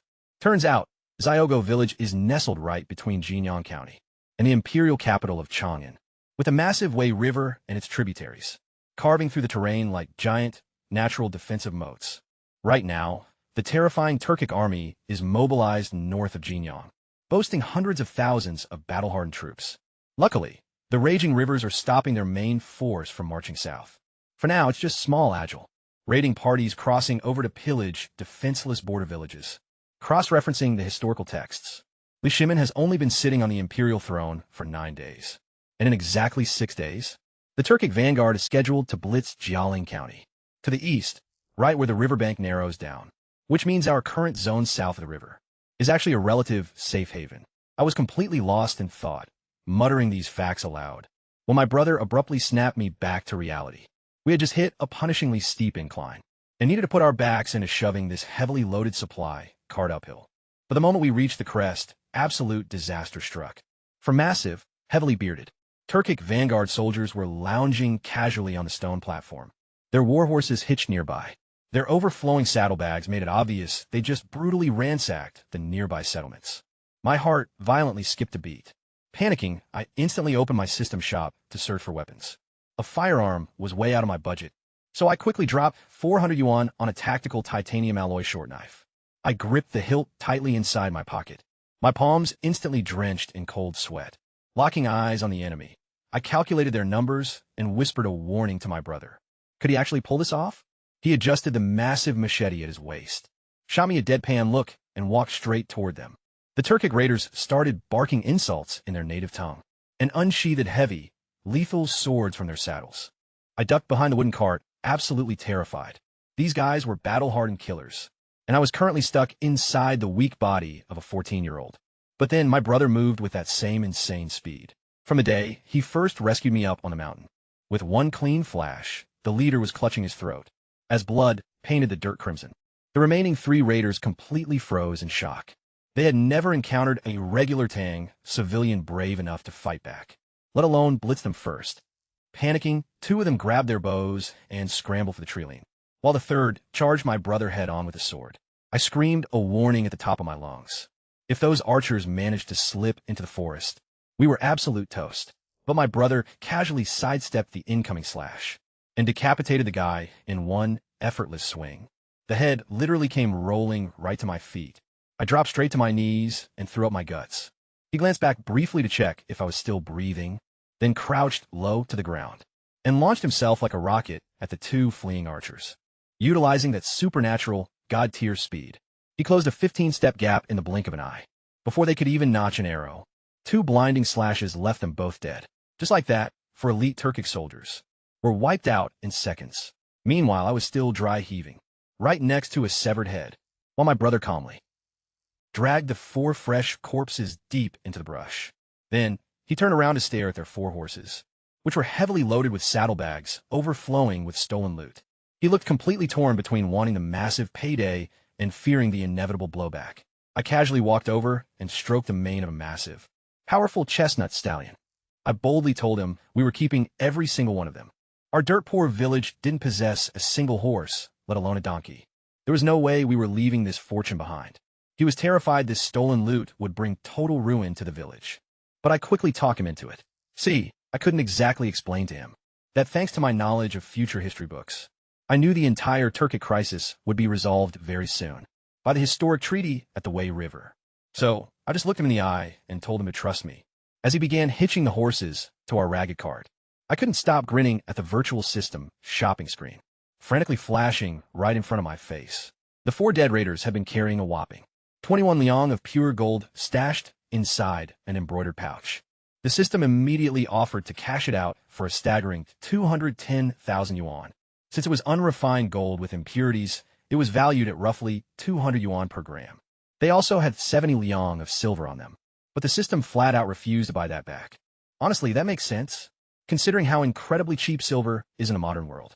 I slammed that recycle button, and boom, my new balance read 215,725 yuan. I literally shrieked out loud with pure excitement. My brother glanced over, saw me giggling like a maniac at an empty gold pouch, and just chuckled while shaking his head. With 70 liang of actual silver strapped to his own back, he was feeling pretty damn rich himself. Between the prime horses, the gold, and the silver, this single random encounter had instantly upgraded us from starving peasants to absolute elite status. To celebrate, I immediately opened a shop and bought another premium bottle of liquor, hype-checking the loot and passing it back and forth the whole ride. Honestly, both of us were in the absolute best mood since I got ice-guyed into this world. But then my brother hit me with a reality check, asking how on earth we were going to explain 4 literal warhorses to the village. I just grinned and told him. We just claimed we traded one of our legendary fishing nets. I mean, those high-tech nets were obviously worth a fortune, so nobody would even question the flex. He pointed out that our net was still visibly hanging right in the yard. And I was like, bro, nobody said we only own one. With a massive 4-horsepower upgrade pulling our cart, we absolutely blasted back home in record time. But as we rolled up to the entrance, I noticed the entire village gathered over on East Hill, gripping hoes, sickles, and wooden clubs like they were ready for war. They looked utterly terrified, so my brother leaped off the horse, screaming at the top of his lungs that it was just us. Turns out, they saw a cavalry cloud approaching, and thought Turkic raiders were coming back to slaughter everyone. Suddenly, Ruhui broke away from my mom's grip, and came sprinting down the hill toward us, her little monster costume tail aggressively bouncing behind her. Up on the ridge, Grandpa Tion and Second Grandpa finally lowered their makeshift weapons, while Uncle Six stepped up to calm the panicked crowd, reminding everyone that with all my bizarre OP cheat codes, from the godly fishing nets to that secret bread recipe, manifesting a few elite horses out of nowhere wasn't even a stretch. The elders exchanged glances and collectively nodded along. Honestly, whatever black magic I was pulling was keeping them fed, so absolutely nobody was about to kill the golden goose with questions. Still, Second Grandpa was visibly losing his mind looking at these massive beasts up close. My brother instantly shoved me forward to deal with the old man, while he hijacked Rahui for a joyride instead. And that little traitor was straight up squealing with pure excitement. Perched right on the saddle, I gave Second Grandpa a subtle wink, and suggested we take this high-level meeting back to my place. He caught the vibe immediately and helped disperse the massive crowd.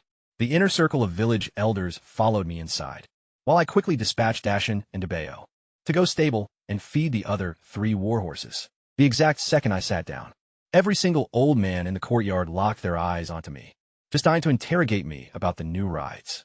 Meanwhile, my mom was glaring them down, standing protectively behind the tea kettle like a final boss. I knew I had to completely hijack this conversation before they could even start grilling me, so I aggressively went on the offensive. I turned to Uncle Six and demanded to know his current headcount.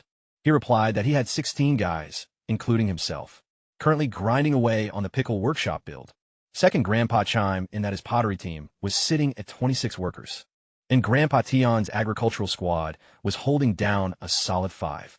If you factor in Debeo and Shenyang into the mix, we were looking at roughly 50 actively employed people, out of a total population of nearly 200 villagers, which meant over half the village was still starving. So I laid out my ultimate master plan. I was going to launch a massive network of workshops and put literally every single household on the payroll. And this wasn't going to be a handout. We're talking real, honest jobs where people earn their keep through sweat equity. If everybody grinds, everybody eats. Period. But Grandpa Tion immediately flagged a major issue, pointing out that most of the remaining villagers were the elderly. Young kids, and women. Could women even handle intense workshop labor? But my mom completely shut down that boomer mindset instantly, snapping back that women break their backs in the fields every single day. And she didn't hear a single man complaining about it then. That mic drop statement shut everyone up real quick. Second Grandpa backed her up instantly, and the rest fell in line. With the room quiet, I laid out my terms for Uncle Six. I offered him 16 buns and half a fish every single day, a fresh jar of salt every single week, and a whole bushel of rice a month, just to serve as my construction team leader. And of course, all material costs covered. Hearing this, he nearly dropped his tea bowl in shock. He choked out that he'd never made that much in an entire year, working back in a county town for Grandpa Tion. But I didn't stop there. I tweaked the arrangement. Instead of him being just another employee, he'd sell me his raw vegetables at full market price. My team would handle all the heavy lifting, the washing, cutting, and drying at the pickle workshop. All he had to do was harvest and deliver. He absolutely loved it since he got to remain his own boss. Next up was Second Grandpa. I offered to pump major capital into his pottery operation as a silent partner, promising him endless massive orders way beyond just pickle jars. That night, the entire village was absolutely buzzing with hype over these insane workshop jobs. The crazy news completely overshadowed the mystery of my 4 horses, which was exactly what I was aiming for. In fact, the village elders, who had originally marched over to grill me about where I got them, literally walked out of my house, having completely forgotten to even ask. Current balance, 215,725 yuan. The very next morning, I stood atop the stone platform on the peak of East Hill, with the entire village gathered below, hanging on my every word. It was time to build an empire. I began laying out the roles. The fish drying station down by Mulan Creek needed a squad of 11. 4 to catch the fish, 6 to handle processing and drying, and 1 elite supervisor. But before I could even finish, hands were shooting into the air like crazy. Manhwa immediately shouted out the question on everyone's mind. What's the pay? I smirked and announced the supervisor's rate first. 6 buns a day, half a fish, a jar of salt every single week, and a massive bushel of rice every month. The crowd instantly erupted. Shocked, people turned to my mother to see if this was a prank. When she gave a calm, reassuring nod, the hype levels doubled. That insane package was easily worth around 500 yuan a month, way more than what a high-end restaurant waiter made in the county town. I calmed the rowdy crowd down and dropped the regular worker rate. 5 buns daily, for people splitting 1 massive fish, with salt and rice distributed at half the supervisor's amount. The crowd practically stampeded forward, desperate to volunteer. Seeing the chaos, Second Grandpa and Grandpa Tion stepped in to restore absolute order, roaring at everyone to let me finish talking. I officially appointed Manhwa as the fish drying supervisor, solely based on my mother's glowing recommendation of her legendary cooking skills, but on a 1-month trial. If she crushed it, the permanent position was hers. She looked at my mother with pure gratitude, promising me she wouldn't let us down.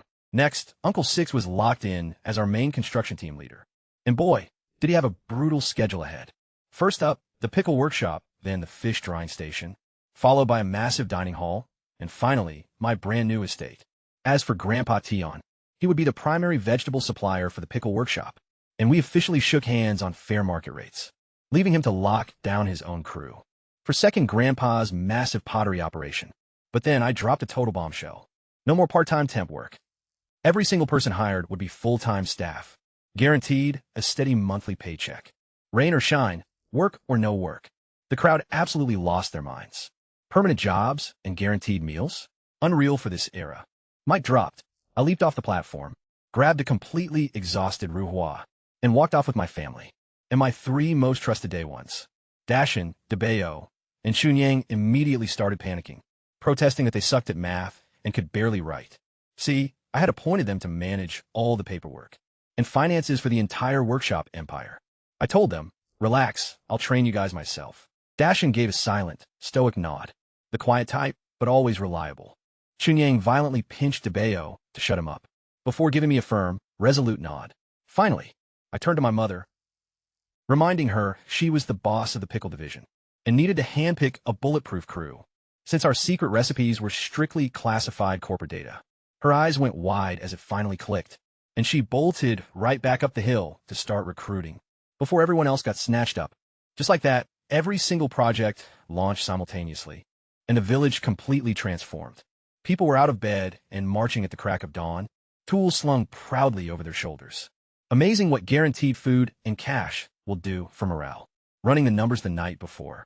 Annie Huang's fish drying station had 10 women rocking. Uncle's 6 construction crew had exploded to 30 deep. Mostly powerhouse farm women. Grandpa Tion brought on a 5-man squad to harvest and transport the heavy produce. Meanwhile, second, Grandpa's pottery kiln locked down 8 full-timers and 10 seasonal hands, including 5 local kids around 10 years old, learning the trade as eager apprentices. My mom's pickle workshop recruited 15 women, setting up a flawless assembly line for washing, drying, and curing. Chunyang completely dominated the kitchen, feeding the entire workforce, with 5 elderly ladies churning out endless steamed buns and fish soup.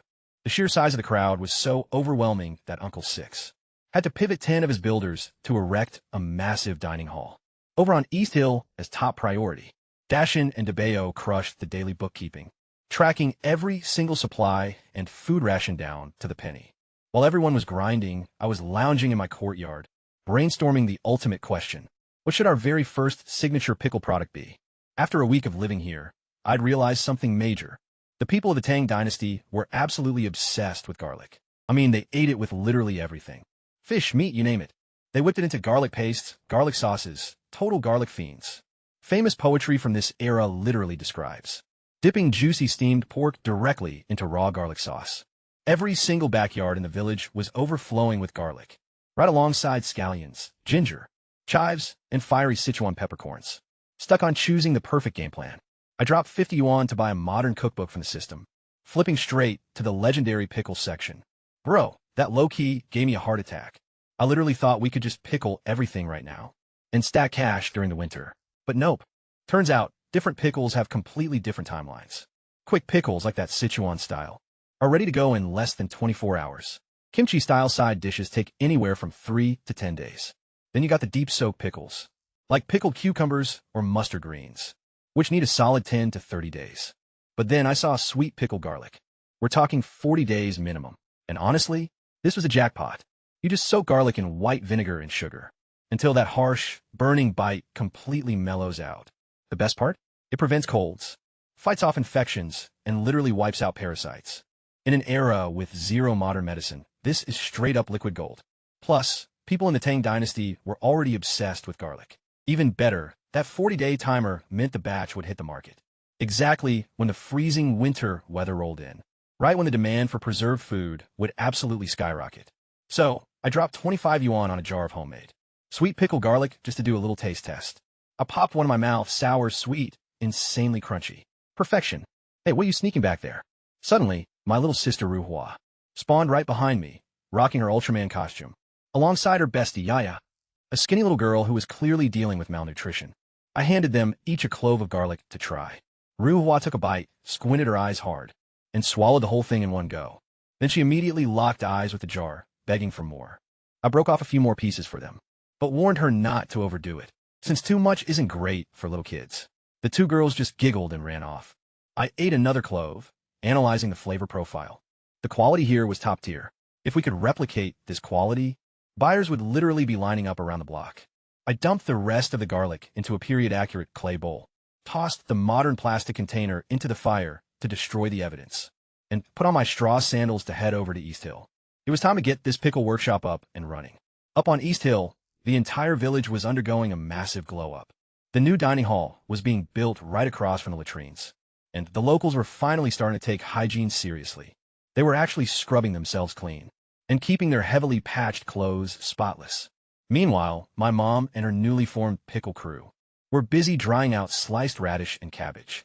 All over the hilltop, I brought the sweet pickled garlic over for a reveal, and everyone who took a bite was completely blown away. The hyped-up villagers immediately offered to dig up their own garlic crops for free, but I declined and insisted on buying exclusively through Grandpa Tion, keeping my word that he would be our main supplier. Seeing that, the people respected me even more. A promise is a promise.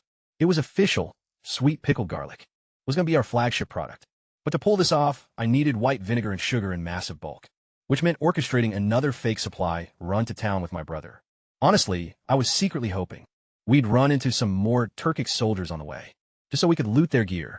I headed home to brief my brother, But before I could even open my mouth to explain the plan, Dashin and Debeo came sprinting into the courtyard at top speed, screaming at the top of their lungs that Turkic raiders were incoming. And this wasn't a small scout squad either. We're talking over a dozen armed riders on horseback. Here's how the chaos actually went down. Just about 2 li north of the village, a squad of 16 Turkic cavalrymen had just stopped to take a breather. Their captain was this young guy, barely 20 years old, but he looked way too clean and well-groomed compared to his rugged crew. Fresh haircut, cleanly shaved beard, and he absolutely radiated main character authority. Suddenly, one of his men, a massive, bearded tank of a warrior named Aliki, had his horse, Jwafing, completely lose its mind. The beast snapped the tree it was tied to and bolted straight south. Aliki hijacked another horse and went flying after it. Right then, the young captain spotted cooking smoke, rising right from where we were staying. He immediately figured it was a Tang Dynasty ambush. So he rallied the rest of the squad and they all rode out after Aliki. But here's the real kicker behind why that horse bolted. It had actually caught the scent of its brother, Hafing. That was the black horse, one of the 4 rides we'd looted from those dead Turkic soldiers earlier. Turns out, both horses shared the same mother, and recognized each other instantly. Within minutes, 16 Turkic riders pulled up to the edge of our village, but what they saw completely broke their brains. Instead of terrified peasants running for their lives, like every other village they'd ever pillaged, our people were literally smiling. They were well-fed, insanely organized, and the second they saw the raiders charging in, they grabbed clubs and farming tools and locked into formation. Without a single second of hesitation. A village that actually fights back? Yeah, that was a brand new experience for them. I sprinted over to the entrance and saw over a dozen Turkic horsemen locked in a tense standoff with our villagers. I slowly reached into my shirt and gripped the item I had just purchased. Now that I was loaded with cash, I could finally afford some serious firepower. My brother and I pushed our way through the crowd, the villagers instantly parting to let us through, while Second Grandpa's crew formed a tight defensive wall around me, with their weapons raised. The young Turkic leader stepped forward, and surprisingly, he started speaking to us in heavily broken Chinese. Flanking him was that absolute unit of a warrior, Aliki, sporting a wild, bushy beard and wielding a massive battle axe. The young leader pointed his riding crop dead at the black horse, my brother's mount. You know, the exact same one we took off those 4 dead soldiers. He aggressively demanded to know why their horse was in our hands. I just hit him with a casual, finders keepers. He hated my smug attitude and instantly lashed his whip right at my face. But my brother's machete flashed like lightning, slicing the whip clean in half before it could even touch me. Aliki's eyes narrowed as he locked his gaze onto my brother. He asked if my brother was the one who took down a warrior named Alu. My brother just gave a cold nod, and the young leader's face went totally pale. Turns out, Alu was supposed to be one of their apex elite fighters. Realizing they were dealing with a monster, they proposed a 1v1 duel. If my brother won, they'd pack up and leave. But if he lost, well, the implication was death for all of us. Honestly, I just wanted to pull out my newly bought weapon and end them all right there. But my mother calmly walked up to my brother. She straightened his collar, gave him a reassuring pat on the shoulder, and sent him into battle with absolute pride radiating from her eyes. See, to the villagers, this death match was their one and only shot at surviving the day. They had zero faith that my modern tech could wipe out 16 heavily armed cavalrymen. My brother stepped out and squared off against the titan, Aliki. The giant unleashed a devastating overhead axe swing like a literal thunderbolt. But my brother executed a flawless dodge roll just in the nick of time, immediately launching himself forward with the lethal speed of a leopard. Their weapons clashed with a deafening screech, and when they finally parted, my brother's machete was completely unscathed. The dude's axe blade was absolutely chipped to pieces, proving modern steel is just built different. But then, their punk leader decided to cheat. He let fly an arrow that literally grazed my brother's nose. That was it. I snapped, charged out from the crowd, and aimed my brand new purchase straight at his face. But those Turkic riders? They had absolutely no clue what I was holding. No bowstring, no arrows, just a weird piece of metal. The young leader actually smirked, thinking it was a joke. He called off the duel and completely shifted his demands, ordering my brother to hand over that modern machete in exchange for letting us live. He was talking big, acting like a king. My brother glanced back at our mom and the terrified villagers, trading one single blade for the safety of the whole village. He was just about to agree, but that's when I pulled the trigger. See, I had secretly bought a mini Uzi submachine gun for 20 grand, plus 50 rounds of 9mm ammo for another 1,000. The gun absolutely roared, spitting pure fire from the barrel. Thick smoke completely filled the air. Screaming every curse word I knew, I dumped the entire magazine.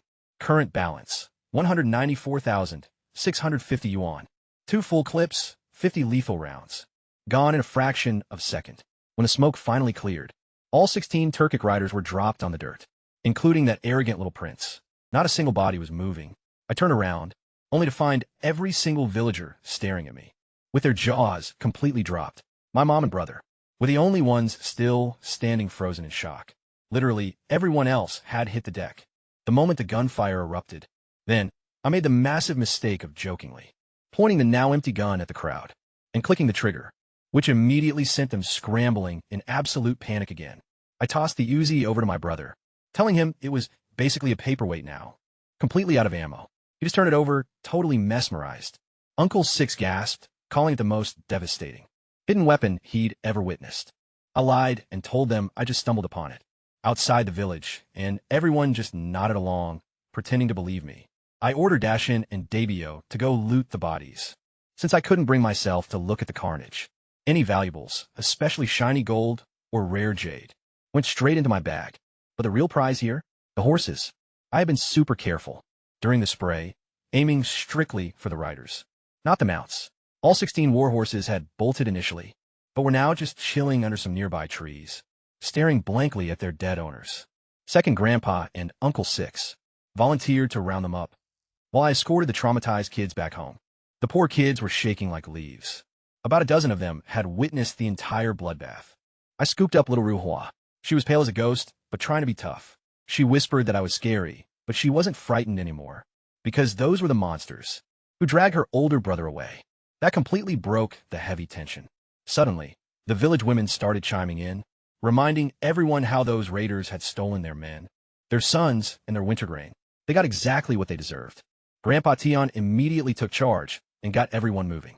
Some went to help wrangle the horses, while the rest headed to the back hills to start digging graves. Adding these 16 to the 4 I already had, my total warhorse count just hit 20. In a dirt-poor county where literally nobody owned a single horse, this was like suddenly flexing a fleet of 20 supercars. I immediately ordered Uncle Six to build a massive stable right by the village entrance and put out the word. Anyone in the village could take these rides out. They just had to clear it with my brother first. Uncle Six's jaw completely dropped, but I doubled down, saying we'd even build a riding track so everyone could practice and have some fun. Hearing this, the village kids absolutely went wild. Looking at their hyped faces, I dropped an even bigger promise. I told them they were all going to form a village guard. They'd learn to master horseback riding, shoot bows, and absolute dominate in combat, ensuring no one would ever dare mess with our village again. One kid shouted that he wanted to rescue his dad, while another claimed he'd fight bad guys just like me, just so nobody could steal their food. What they didn't know was that their fathers and brothers were already dead. But honestly, that didn't matter right now. Someday these kids would grow up to be the ultimate backbone of this entire village, maybe even the whole empire. I just grinned and led the pack home, promising them treats. Later, I walked out of the public restroom, humming a tune, only to run straight into a crowd of village women, washing vegetables, including my own mom. Naturally, they immediately started teasing me about getting hitched. Look, I was only 14 in this body, but they couldn't care less. One lady even told my mom she needed to find a bride for my older brother first, just so he wouldn't hold up my turn. Seeing my mom's eyebrow instantly twitch up, I silently prayed for my brother's survival and quickly noped out of there. Heading up the slope, I crossed paths with Grandpa Tion, who was hauling produce. The old man visibly flinched the moment he saw me, probably still replaying that brutal Uzi slaughter in his mind. I calmly reminded him that our Pickle Workshop's debut product was sweet garlic, not cabbage, so he needed to reroute those greens straight to the dining hall instead. He nervously mentioned the villagers were donating their garlic for free, but I shut that down real quick. No way. Everyone gets paid full market value. I told him to have DeBeo manage the bookkeeping. The shift in how people treated me now was night and day. People literally parted like the Red Sea when I walked by, and Grandpa Tion was sweating bullets just having a normal conversation with me. I wasn't exactly thrilled about the fear, but it is what it is. Back at the house, I ordered Dashin, DeBeo, and Chunyang to audit every single household's garlic supply and compensate them fairly. I even gave them the option to be paid in essential goods like rice, flour, or premium fabrics. Chunyang's eyes completely lit up at the mention of textiles, and Debeo stole a quick glance at her. The second, he thought nobody was paying attention. Too bad for him. Both Dashin and I caught it instantly. Looks like someone's got a massive crush. Since I promised Ruhua a sweet treat today, I headed into the kitchen and got right to work, brewing up a fresh batch of fruit jam using wild kiwis, apricots, and snakeberries, along with a bunch of wild raisin trees I'd scavenged around the village. Next, I dragged my brother over to witness my little experiment. I had grabbed a bag of saltpeter and a whole case of bottled water. I threw the water bottle straight into a massive clay vat packed with the saltpeter and water mixture. See, when saltpeter dissolves, it triggers a crazy endothermic reaction that freezes everything around it. Boom, basic chemistry. I literally built a Tang Dynasty refrigerator from scratch, all because I wanted to whip up a gourmet snow cone for my little sister. My brother popped the lid open, and a literal blast of Arctic air hit his sweaty face. He just stood there completely shell-shocked. The water bottles had frozen solid. Right in the dead of summer, he fished a couple out, and I immediately started shaving the ice to mix with the fruit.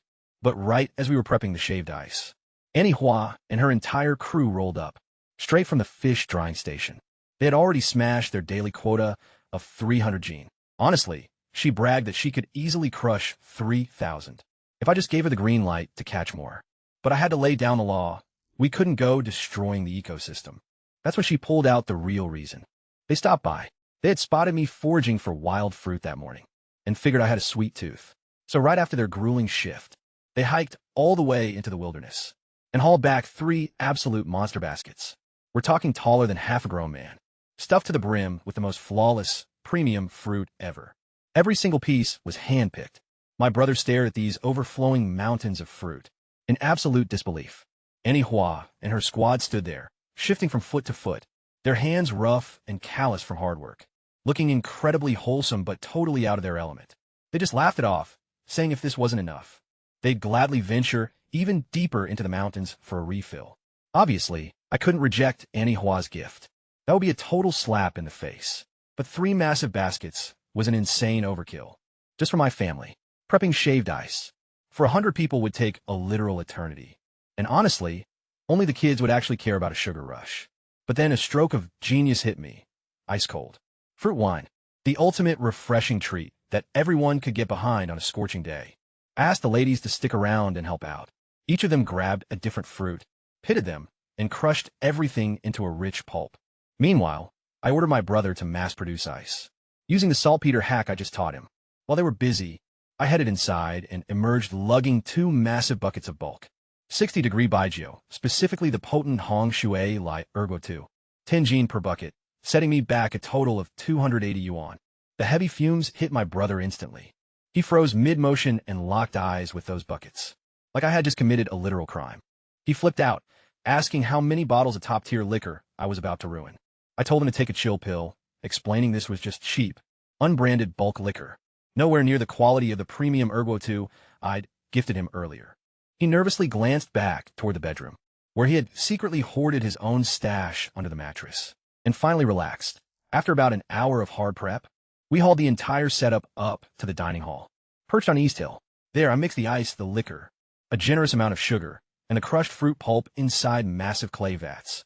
To finish it off, I topped everything with crisp, refreshing spring water, drawn straight from the kitchen's main reserve tank. The workers did the heavy lifting, hauling the massive vats back and forth. But the moment I gave that final batch a stir, boom, that harsh, raw alcohol stench completely vanished, instantly replaced by this absolutely godly, sweet aroma of wild apricots. Everyone standing around just froze, mouth-watering, completely on instinct. I scooped up half a bowl for myself and took a sip. I closed my eyes, pure perfection. Perfectly sweet, perfectly tart. Ice cold, and packing just the right amount of alcoholic punch. The crowd was staring at me in absolute agony, just dying to hear my verdict. Uncle Six practically begged me to say something, anything. Instead, I chugged the rest of the bowl and told Chunyang to start handing it out with dinner. The supervisors get 2 full bowls. Everyone else gets 1, and any leftovers go straight back to the villagers at home. Bro, second grandpa.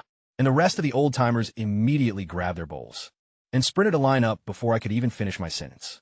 My mom walked over next, all worried, asking how much this whole feast was costing us. I just shook my head. A few hundred yuan? Pocket change.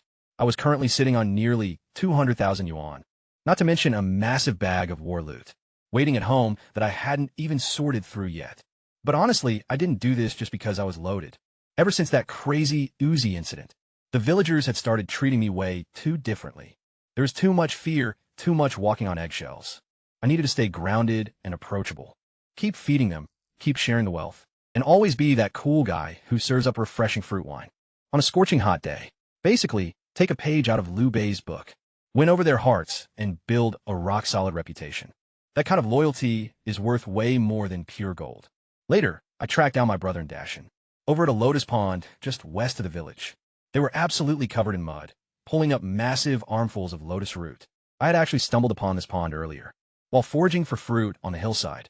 From a distance, it just looked like a patch of ordinary green grass, but it was actually low-key overflowing with stunning blooming lotus flowers, fresh lotus seeds, and best of all, prime lotus root, which is absolutely perfect for pickling. As I watched them absolutely demolish a box of fried fish that I'd brought over, it suddenly hit me. I had been eating literally nothing but fish ever since I got ice guide into this world. No pork, no lump, not even a single bite of beef. So I asked my brother to teach me archery, so we could finally hit the mountains and hunt some real game. He immediately agreed, since he'd been dying to test out the OP bow. We looted off that Turkic prince anyway.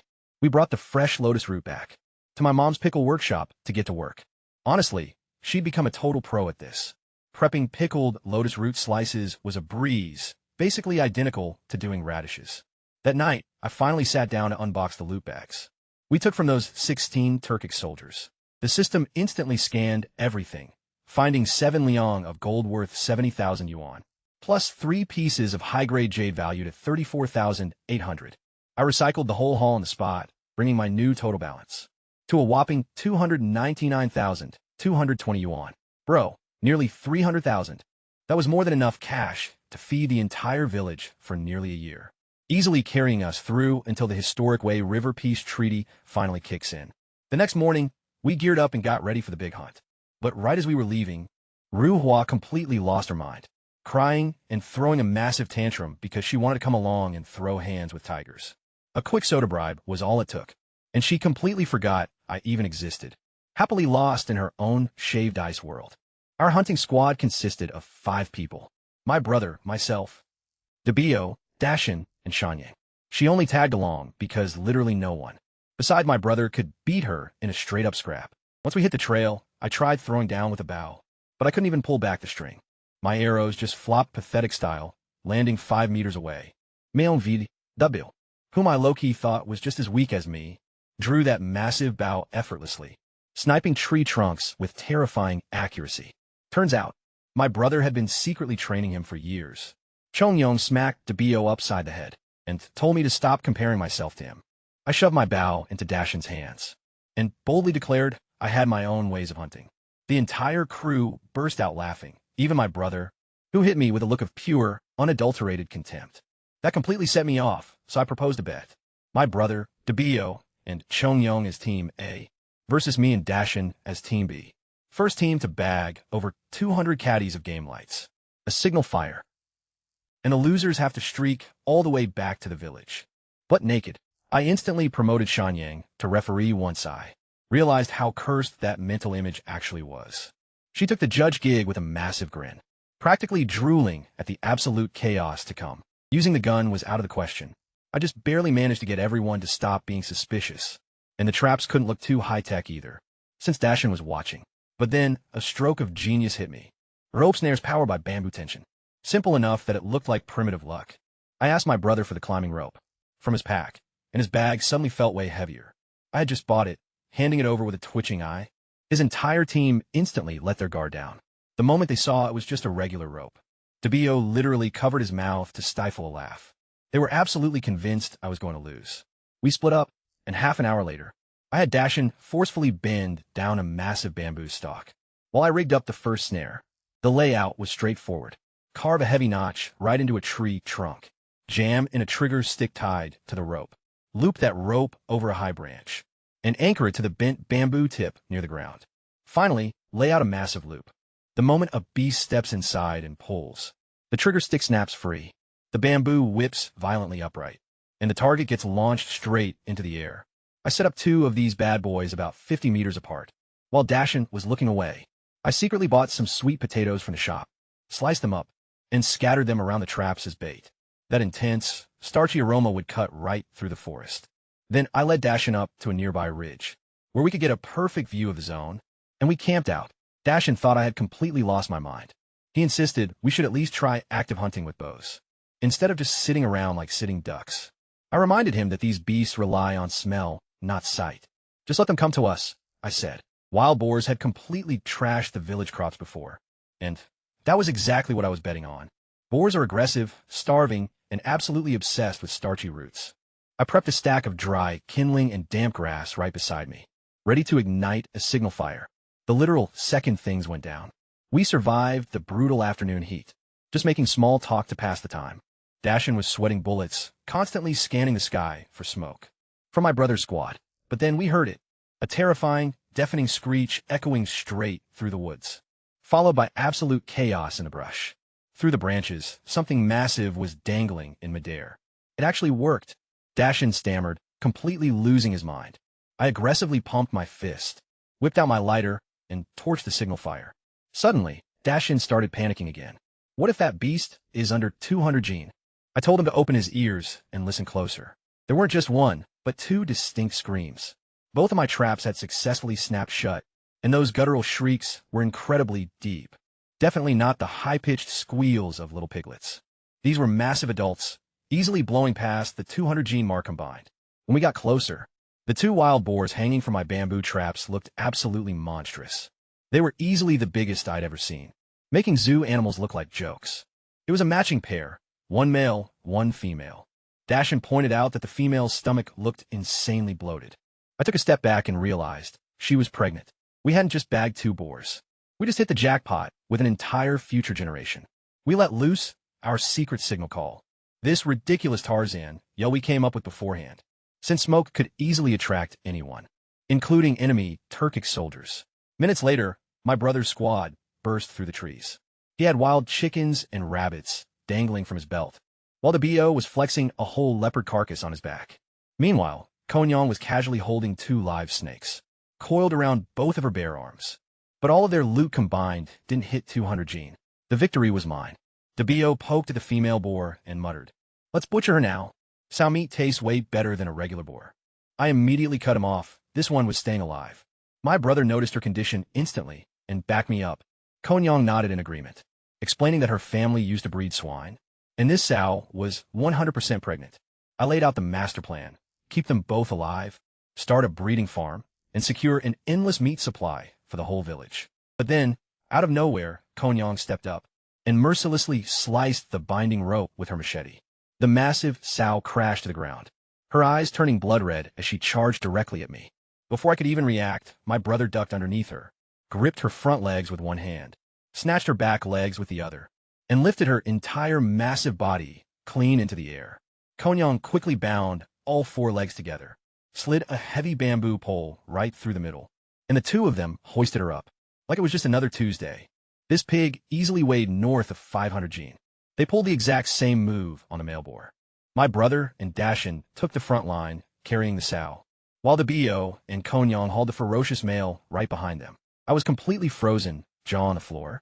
But then, I remembered the bet we made. You both lost. Strip down right now.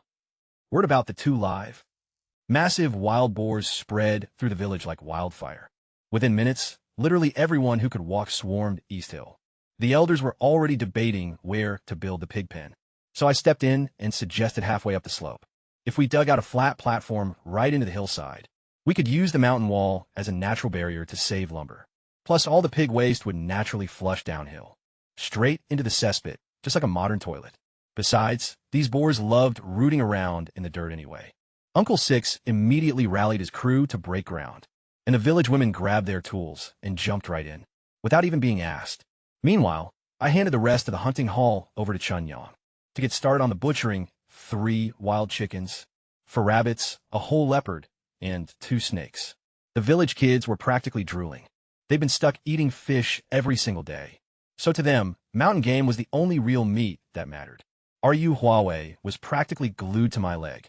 Begging for chicken drumsticks and meat soup, I started mapping out the ultimate feast: snake and chicken stew, classic boiled chicken with dipping sauce, and a spicy stir-fried rabbit with radishes and fresh greens. As for the leopard meat, I had zero clue how to cook that, so I passed it off to Annie Huang. Her face lit up like it was Christmas morning, promising to finally show everyone what an absolute master chef she was. But looking back at my history books, August 24th was the exact day the Turkic army invaded Jialing. That was when the legendary general, Yuchi Jinda, was deployed north with 800 elite soldiers. He absolutely crushed them, captured a Turkic commander, and wiped out over 1,000 enemy cavalry. I stashed the book under my bed and stepped back outside. Ryu Huawei was running around in her Ultraman costume, belled out folk songs while my mom shaved some ice. The second she spotted me, she bolted over to announce that she was officially over the Ultraman outfit, strictly because it didn't have a tail. Now, she wanted to dress up like the little monsters, specifically the ones with the cool green tails. I promised I'd get her one, and she immediately jumped into my arms, smothering my face with icy, jam-flavored kisses. But right then, I noticed her lips were literally freezing. I suspiciously asked her exactly how much shaved ice she'd eaten. My mom chimed in, saying she only had one bowl just like I told her. But then she held up the actual bowl Ryu Huawei had used, and it was the size of a literal wash basin. The little hustler had straight up lied to my mom, claiming I had specifically approved that exact bowl. One bowl, technically. I was absolutely furious. I grabbed her normal, tiny food bowl and declared that this was her new official ice cream bowl. From now on, she got exactly one tiny bowl a day. No exceptions, or I was completely cutting off her candy, clothes, and soda. Her eyes welled up with tears instantly. Before I could lose my nerve and cave, I handed her off to my mom and marched straight out the door. Her dramatic wailing followed me the entire walk to East Hill. The neighborhood women looked over completely worried, but I just told them she was throwing a massive tantrum because I finally cut off her unlimited ice supply. Uncle Six just laughed, saying his son, Biao, pulled the exact same stunts over malt candy when he was a kid. Man, it seriously broke my heart having to be the strict parent. But let's be real, her stomach just couldn't handle that much ice-cold food. Meanwhile, the pig pen was practically finished. Uncle Six had completely outdone himself this time. Every single post was a massive, whole tree trunk, buried a massive 2 meters deep with only half of it showing. With a setup like that, those wild boars could ram it all day long, and it wouldn't even budge an inch. Just 2 more posts and a final row of heavy wooden planks, and the project would be officially done. But right then, the entire ground started violently shaking. A deep, terrifying rumble came rolling and hot from the south, getting louder by the second. Uncle Six instantly thought it was an earthquake, but I sprinted straight to the hilltop and saw what was actually happening. It was a massive column of heavy cavalry clad in pitch-black armor. Even their war horses were heavily armored, thundering toward our village like a storm. We're talking nearly 1,000 elite riders. My heart completely stopped until second Grandpa finally recognized them. Those are Tang's soldiers, our own men. They slowed down just for a brief moment near our village tree line, and then the lead commander barked out a sharp order, and the entire formation swept north right past us. At a full-on gallop, the earth literally trembled under their heavy hooves. Uncle Six came running up to me with a massive grin on his face. He told me that was the legendary Xuanjiao army, the infamous black armored cavalry. Hands down, the most fearsome, lethal unit in the entire Tang military. The very same force that Prince Li Shimin himself once led, with a mere 3,500 elite warriors, to absolutely annihilate an enemy horde of over 100,000. And honestly, I knew exactly who they were. In 5,000 years of epic Chinese military history, they easily ranked among the top 4 ultimate cavalry forces ever assembled on a battlefield, and now they were heading north to utterly crush the invading Turkic forces. Everyone up on the hilltop was buzzing with pure hype, already fantasizing about how the Turks were about to get absolutely decimated. But I just smiled quietly to myself, because I already knew exactly how this war was going to end. Hidden in a tree just north of the village, my older brother watched the black armored cavalry ride past in silence. I didn't actually see him right then, but I could easily picture the raw fire burning in his eyes. The guy was literally born to be one of them. But after a long, heavy moment of silence, he finally loosened his death grip on his machete, took one last look back toward our peaceful village, and climbed down. Against all his urges, he chose to come home. He was a young man with iron in his veins and war calling out to his soul, forever torn between chasing glory on the bloody frontier and protecting the family waiting for him behind a fragile stick fence. But while the black armor cavalry was riding hard to the north, their commander suddenly gave a sharp order to his second-in-command, a ruthless man known as Deputy Shuai. He told him to take 3 elite scouts and scope out our village. See, they had just spotted 20 top-tier, absolute peak warhorses in a tiny, dirt-poor farming village, which was incredibly suspicious. It was definitely enough red flags to warrant checking for Turkic spies. Of course, I had absolutely no idea any of this was going down. I had just walked back home and found Manhwa fast asleep on the cold stone slab, her face still completely stained with fresh tears, and her eyes totally swollen from all that heavy crying. Seeing her like that made my heart ache, but my mom told me not to stress about it. She said the girl instantly forgets any grudge the second food enters the picture. So I decided to head down to the rice paddies near Mulan Creek and gather some fresh river snails to whip up a crazy good, spicy 5-spice snail dish as the ultimate peace offering. I took off out the door in my flip-flops, already laughing as I pictured her drooling over the food. Right after I dipped, my brother finally showed back up from wherever he'd been slacking off. Turns out he'd been watching that hype cavalry march by, and honestly, he was completely drained. No energy to train. He just slumped down on the stone slab, numbing himself with some liquor, taking one slow, depressed sip at a time. My mom already knew what was up without him saying a single word. He had witnessed the legendary Shuangjiao army in all their glory, and his inner warrior was absolutely begging him to enlist. But she kept her mouth shut. She knew damn well that too many young men left for war and never returned. Meanwhile, Deputy Shuai and 3 of his scouts were stealthily creeping through the woods, casing our village from the shadows, scoping out every little detail. They locked eyes on Uncle SXS Carpentry Yard, the chaotic hustle over on East Hill, all the rapid construction, and most importantly, the stable packed with 20 absolute elite warhorses, being casually fed by the village kids. He ordered his squad to quietly snatch some villagers for a little interrogation, but then his eyes caught my brother in our yard, swinging his machete at an absolute, impossibly blinding speed. Even from a distance, the deputy could barely even track his movements with his bare eyes. Blown away, he dropped down from the trees and approached. Suddenly, my brother noticed a fully armored Shuangjia juggernaut, just standing right outside our fence, gripping a massive 7-foot infantry saber. The 2 of them locked eyes. The soldier hoisted his blade, throwing down an unspoken challenge. Instantly, my brother's eyes lit up. This was the ultimate test, his chance to see how he stacked up against the literal best the Empire had to offer. He snatched up his trusty machete and his bottle of booze, vaulted clean over the fence, and both of them darted off toward the hills, behind the village without uttering a single word. My mom just watched them run off, holding a groggy, freshly woken up Ruhaway, and let out a heavy sigh. The clash was insane. The deputy was a beast, flexing refined, textbook military techniques, and flawlessly disciplined footwork. But my brother? He was nothing but raw speed and savage, unbridled power. Zero formal training. They violently traded over a dozen heavy blows before the deputy jumped back, calling a sudden timeout. Spitting out a thick local accent, he cursed up a storm because my brother's blade had completely chewed his standard-issue saber to absolute ribbons. My brother took a look at his own machete. Just a couple of minor scuffs, but the edge was still razor-sharp. Meanwhile, the deputy's high-grade military weapon looked like a straight-up saw blade, completely ruined with deep notches and chips everywhere. That modern steel tech was simply on a whole different level. Defeated, the deputy tossed his wrecked weapon to my brother, yanked the machete straight out his hands, and started fanboying over it like a kid who just got the ultimate toy. My brother stared down at the completely shattered saber he was left holding, actually feeling a little bit guilty for breaking the guy's gear. By the time I finally made it back home, my mom was sitting on that same stone slab, gazing into the distant mountains with misty, emotional eyes. She completely refused to tell me what was wrong.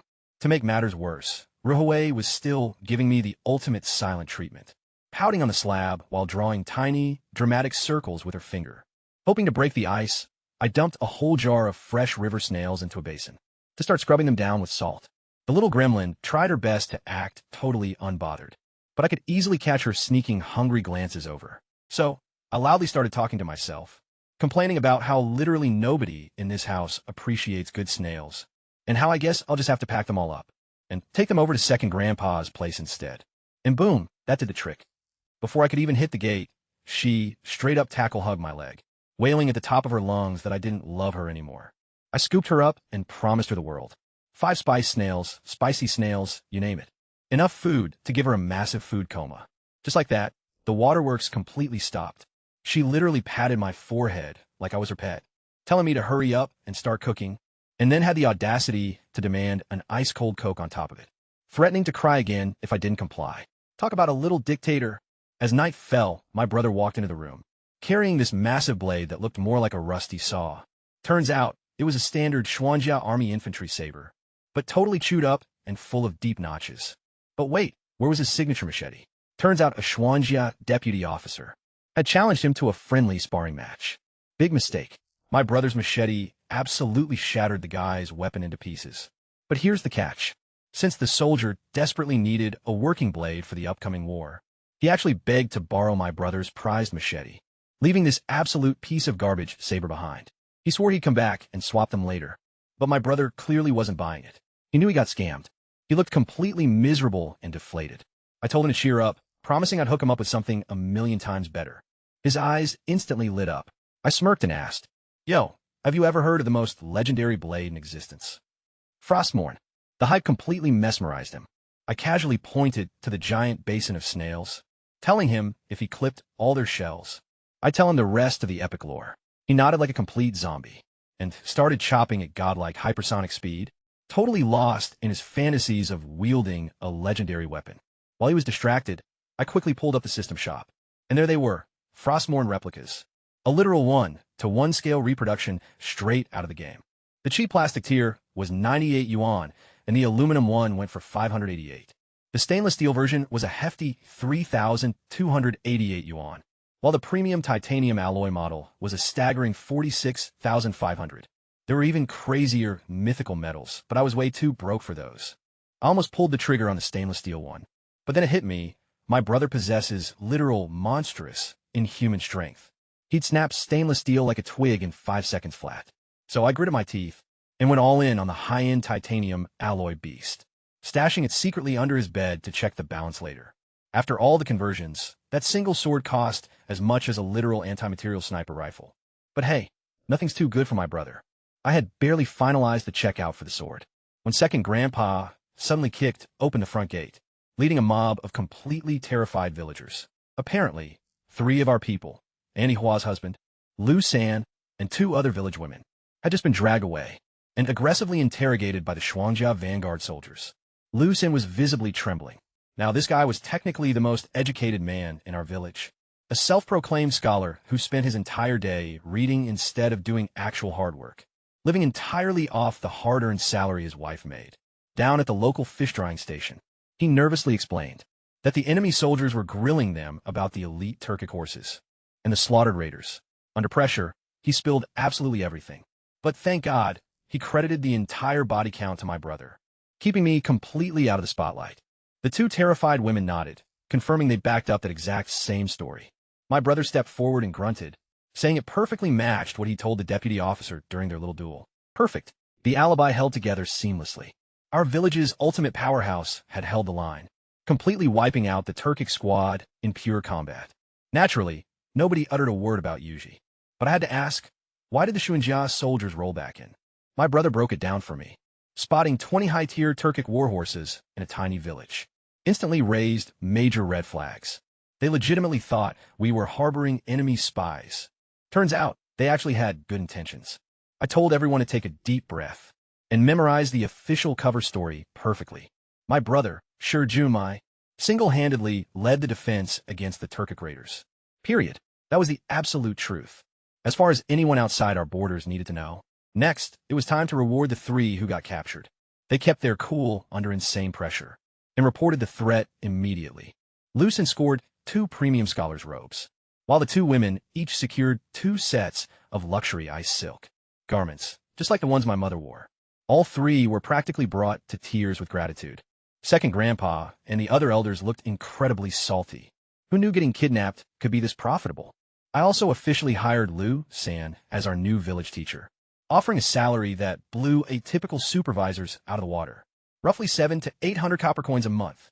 Sure, he was totally useless at manual labor, but our village kids desperately needed an education. and he was the only literate soul around, beside my brother and myself. Lucen bolted straight to the dining hall to find Manhwa. He had actually traded one of his prized scholar's robes, just to get a set of ice silk clothes in her exact size. When she realized he'd sacrificed his own reward, just to treat her to something beautiful, her eyes instantly welled up, and she held the cool, luxurious fabric tight to her chest. The two just stood there, him grinning like an absolute idiot, and her trying her best to hide her tears. Meanwhile, second grandpa kicked Lu San right in the backside, grumbling about how some guys have all the luck. Honestly, the village was running like a well-oiled machine. Every single household had someone pulling an income, and even the kids under 10 were hustling to gather wild fruit, catch snails, and hunt for loaches. Their payment? Sweet candy and refreshing shaved ice. I like to call it incentivized growth. Next, I checked on the pickle workshop, construction site with Uncle Six. It was on track to finish today. He asked if we should break ground on my personal mansion next, but I immediately shot it down. Build the school first, I insisted. We had over a dozen kids in this village, yet only Lu San's children actually knew how to read. That was completely unacceptable. I told him to swing by my place after dinner, so I could introduce him to a game changer called the blackboard. I planned to buy proper chalk and specialized paint for it, a massive upgrade over the primitive sand trays that broke schools usually forced kids to practice on. Later, while walking down to the pig pens with Ruhua, I found out that yesterday's chaotic drama heavily involved my little sister. Apparently, her mini gang of kids have been straight up tormenting the breeding boar, pelting it with rocks and splashing it with water, until the massive beast charged the fence so violently, it almost shattered right through. I chewed her out instantly, but she immediately turned on the waterworks, crying that they were just laying down the law on the male, punishing him for stealing the female's food. Honestly, the pig pen was surprisingly clean, thanks to the waste getting flushed down to the cesspit daily. But the moment that boar spotted me, he aggressively charged the fence, absolutely furious. Oh, he definitely remembered who caught him. Meanwhile, the female just grunted and plopped down in her straw. She looked like she was ready to pop any second. So, I instructed the village women to have Manhwa deliver 10 live fish every single day to this pregnant sow. 5 in the morning, 5 at night, and keep it up until the piglets are fully weaned. Look, wild boars are omnivores. They'll devour anything, fish included, and that extra animal protein would massively boost her milk production. Hearing this, the women's faces instantly soured. I mean, the actual workers only got half a fish per meal, and this pig was getting 10 whole fish a day. Word spread like wildfire. The pig is eating better than the people. Most of the villagers grumbled, but a select few actually got it. At the end of the day, it was my operation and my money, but the complaints still needed to be handled. Uncle Six was the first to speak up. He reminded everyone that elite, wealthy families feed their warhorses specialized grain mixes and even expensive ginseng. Properly pampering your livestock isn't a waste. It's an investment. Then, Lucien jumped in to back him up. He vividly reminded the crowd just how brutal childbirth can be. Without proper nutrition, it's a death sentence. He pointed out that Uncle Six's own wife had tragically passed away during delivery, simply because she couldn't get enough food during the war. Now, every single woman in that crowd had been through pregnancy. They knew firsthand the heavy toll it takes on a body. When you're starved, if the sow didn't get top-tier nourishment, the piglets would be born weak or completely dead. And just like that, the villagers' dream of a steady pork supply would die right along with them. Suddenly, the crowd went dead silent. The women, especially, felt those words deeply. They had lived through that exact pain. My mother watched this entire scene unfold from a distance, smiled to herself, picked up her vegetable basket, and walked home. The mini-crisis had completely resolved itself, and she'd managed to scout out a few highly valuable allies in the process. The next morning, I woke up to my mom, aggressively chasing my brother around the yard with a literal stick. This absolute genius had chopped up our family's prized leopard skin, a luxury item worth at least 5 full strings of cash, just to wrap it around his new sword as a bootleg sheath. My mother was absolutely livid, but I just shrugged it off. Honestly, 5 strings of cash was pocket change to me now. Of course, that nonchalance only triggered her even more. Great, now she had 2 wasteful, money-burning sons instead of 1. Unbothered, my brother sat on a stone slab, carefully tailoring the leopard hide around Frostmourne. He strapped it to his back and dramatically struck a pose like some epic anime warrior. Picture this: a vibrant Hawaiian shirt, beach shorts, budget straw sandals, and a massive, skull-pummeled sword, wrapped in exotic, spotted fur. He looked completely ridiculous, and he was absolutely loving every second of it. Meanwhile, up on the East Hill, the new school had literally been built overnight. It was basically just a roof with no walls, totally open to maximize airflow and sunlight. Lucien was busy painting the brand new blackboard I'd gifted him. When he saw me approach, he bowed deeply, tears literally welling up in his eyes. You have to understand, he'd been practicing his calligraphy, using random sticks in the dirt his entire life. Finally having a real, actual blackboard meant everything to him. Dude was treating literal chalk like it was pure gold. So, I promised to hook him up with a legit brush, ink, and paper set on my next run. Hearing that, he damn near lost his mind with joy. See, back in this era, writing supplies were absolute luxury goods, completely monopolized by the wealthy nobles. A broke scholar could never afford this stuff in a million years. But when I hit the dining hall, a massive crowd of random women had completely surrounded Chunyang. Turns out, they were from the neighboring villages. Some had actually married out of Shagui years ago, and now they were back, straight up begging to trade for steam buns. Their kids were nothing but skin and bones, some literally fainting from hunger, leaving Chunyang completely torn. These women had known her since she was a little girl. But the problem was those buns belonged to me, and she couldn't just give them away without my green light. So I stepped in and told her to trade with anyone originally from our village, but to charge full market price for outsiders. I had to draw the line. Our flour supply was already running critically low, and I was practically operating a loss as it was. Chunyang then showed me what they brought to the table. Baskets stacked with eggs, wild chickens, ducks, quail, snakes, and even rare crane eggs, all meticulously cleaned and scavenged from deep in the mountains. I was right on the verge of asking why they didn't just eat the damn eggs themselves. But then I stopped myself. People can't survive on pure protein alone. Without actual carbs and grain, they'd have zero energy and waste away. Man, I almost sounded just as out of touch as that infamous ancient emperor, who literally asked why starving peasants didn't just eat meat porridge. Realizing this, I pivoted on the spot. Anyone who showed up to trade could swap their eggs at fair market value. But instead of handing over finished, ready-made buns, I gave them raw flour and rice. That way, it wouldn't totally crash our kitchen, and they could just steam their own bread back home. As I sent the relieved village women packing, with their bags of flour and rice, my mother suddenly crept out from the pickle workshop, where she'd been low-key hiding from them the entire time. She straight up admitted she bailed on purpose, just to avoid dealing with their begging. And right then, I finally realized where my brother got his stingy, penny-pinching DNA from. She then reported that our first massive batch of pickles, spicy kimchi, and radishes was fermenting beautifully, with just 2 more days until they were ready for prime time.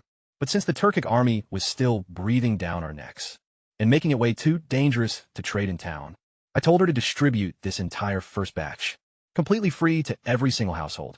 Obviously, she hated the idea, but I explained it was a long-term investment. When the time comes and we need these people to haul our product all the way to the county market, local goodwill is going to be everything. She kept grumbling about how we already pay them wages, but my mind was totally made up. Yet, while we were busy bickering over fermented veggies, about 50 li away, history was playing out exactly how it was written in my cheat code book. The legendary General Yuchi Jingda had just locked down a river valley, just east of Jinyang. With only 5,000 troops, he was staring down a staggering 20,000 Turkic cavalry, completely blocking the critical road to Jialing. And standing right by his side as his second-in-command was a dark-skinned, heavily bearded beast of an officer named Shuai Wanjun, the exact same guy who had confiscated my brother's machete. Yuchi Jinda quickly scoped out the enemy lines and straight up snatched the modern machete right out of Shuai Wangjun's hand.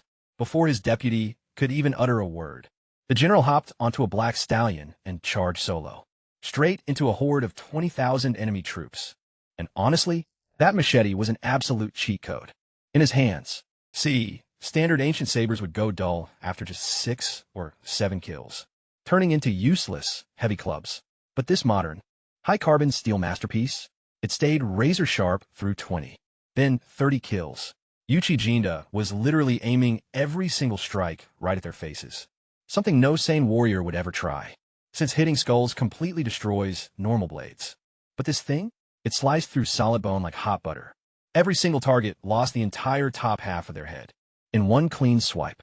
The sheer brutality of the carnage completely shattered the Turkic army's morale.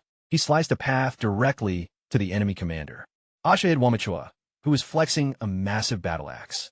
But with just one swing from the general, That heavy axe head went flying through the air, leaving the terrified commander holding nothing but a useless wooden stick. Surrender or die, Yuchi Jinda growled, icily flicking the fresh blood off his blade.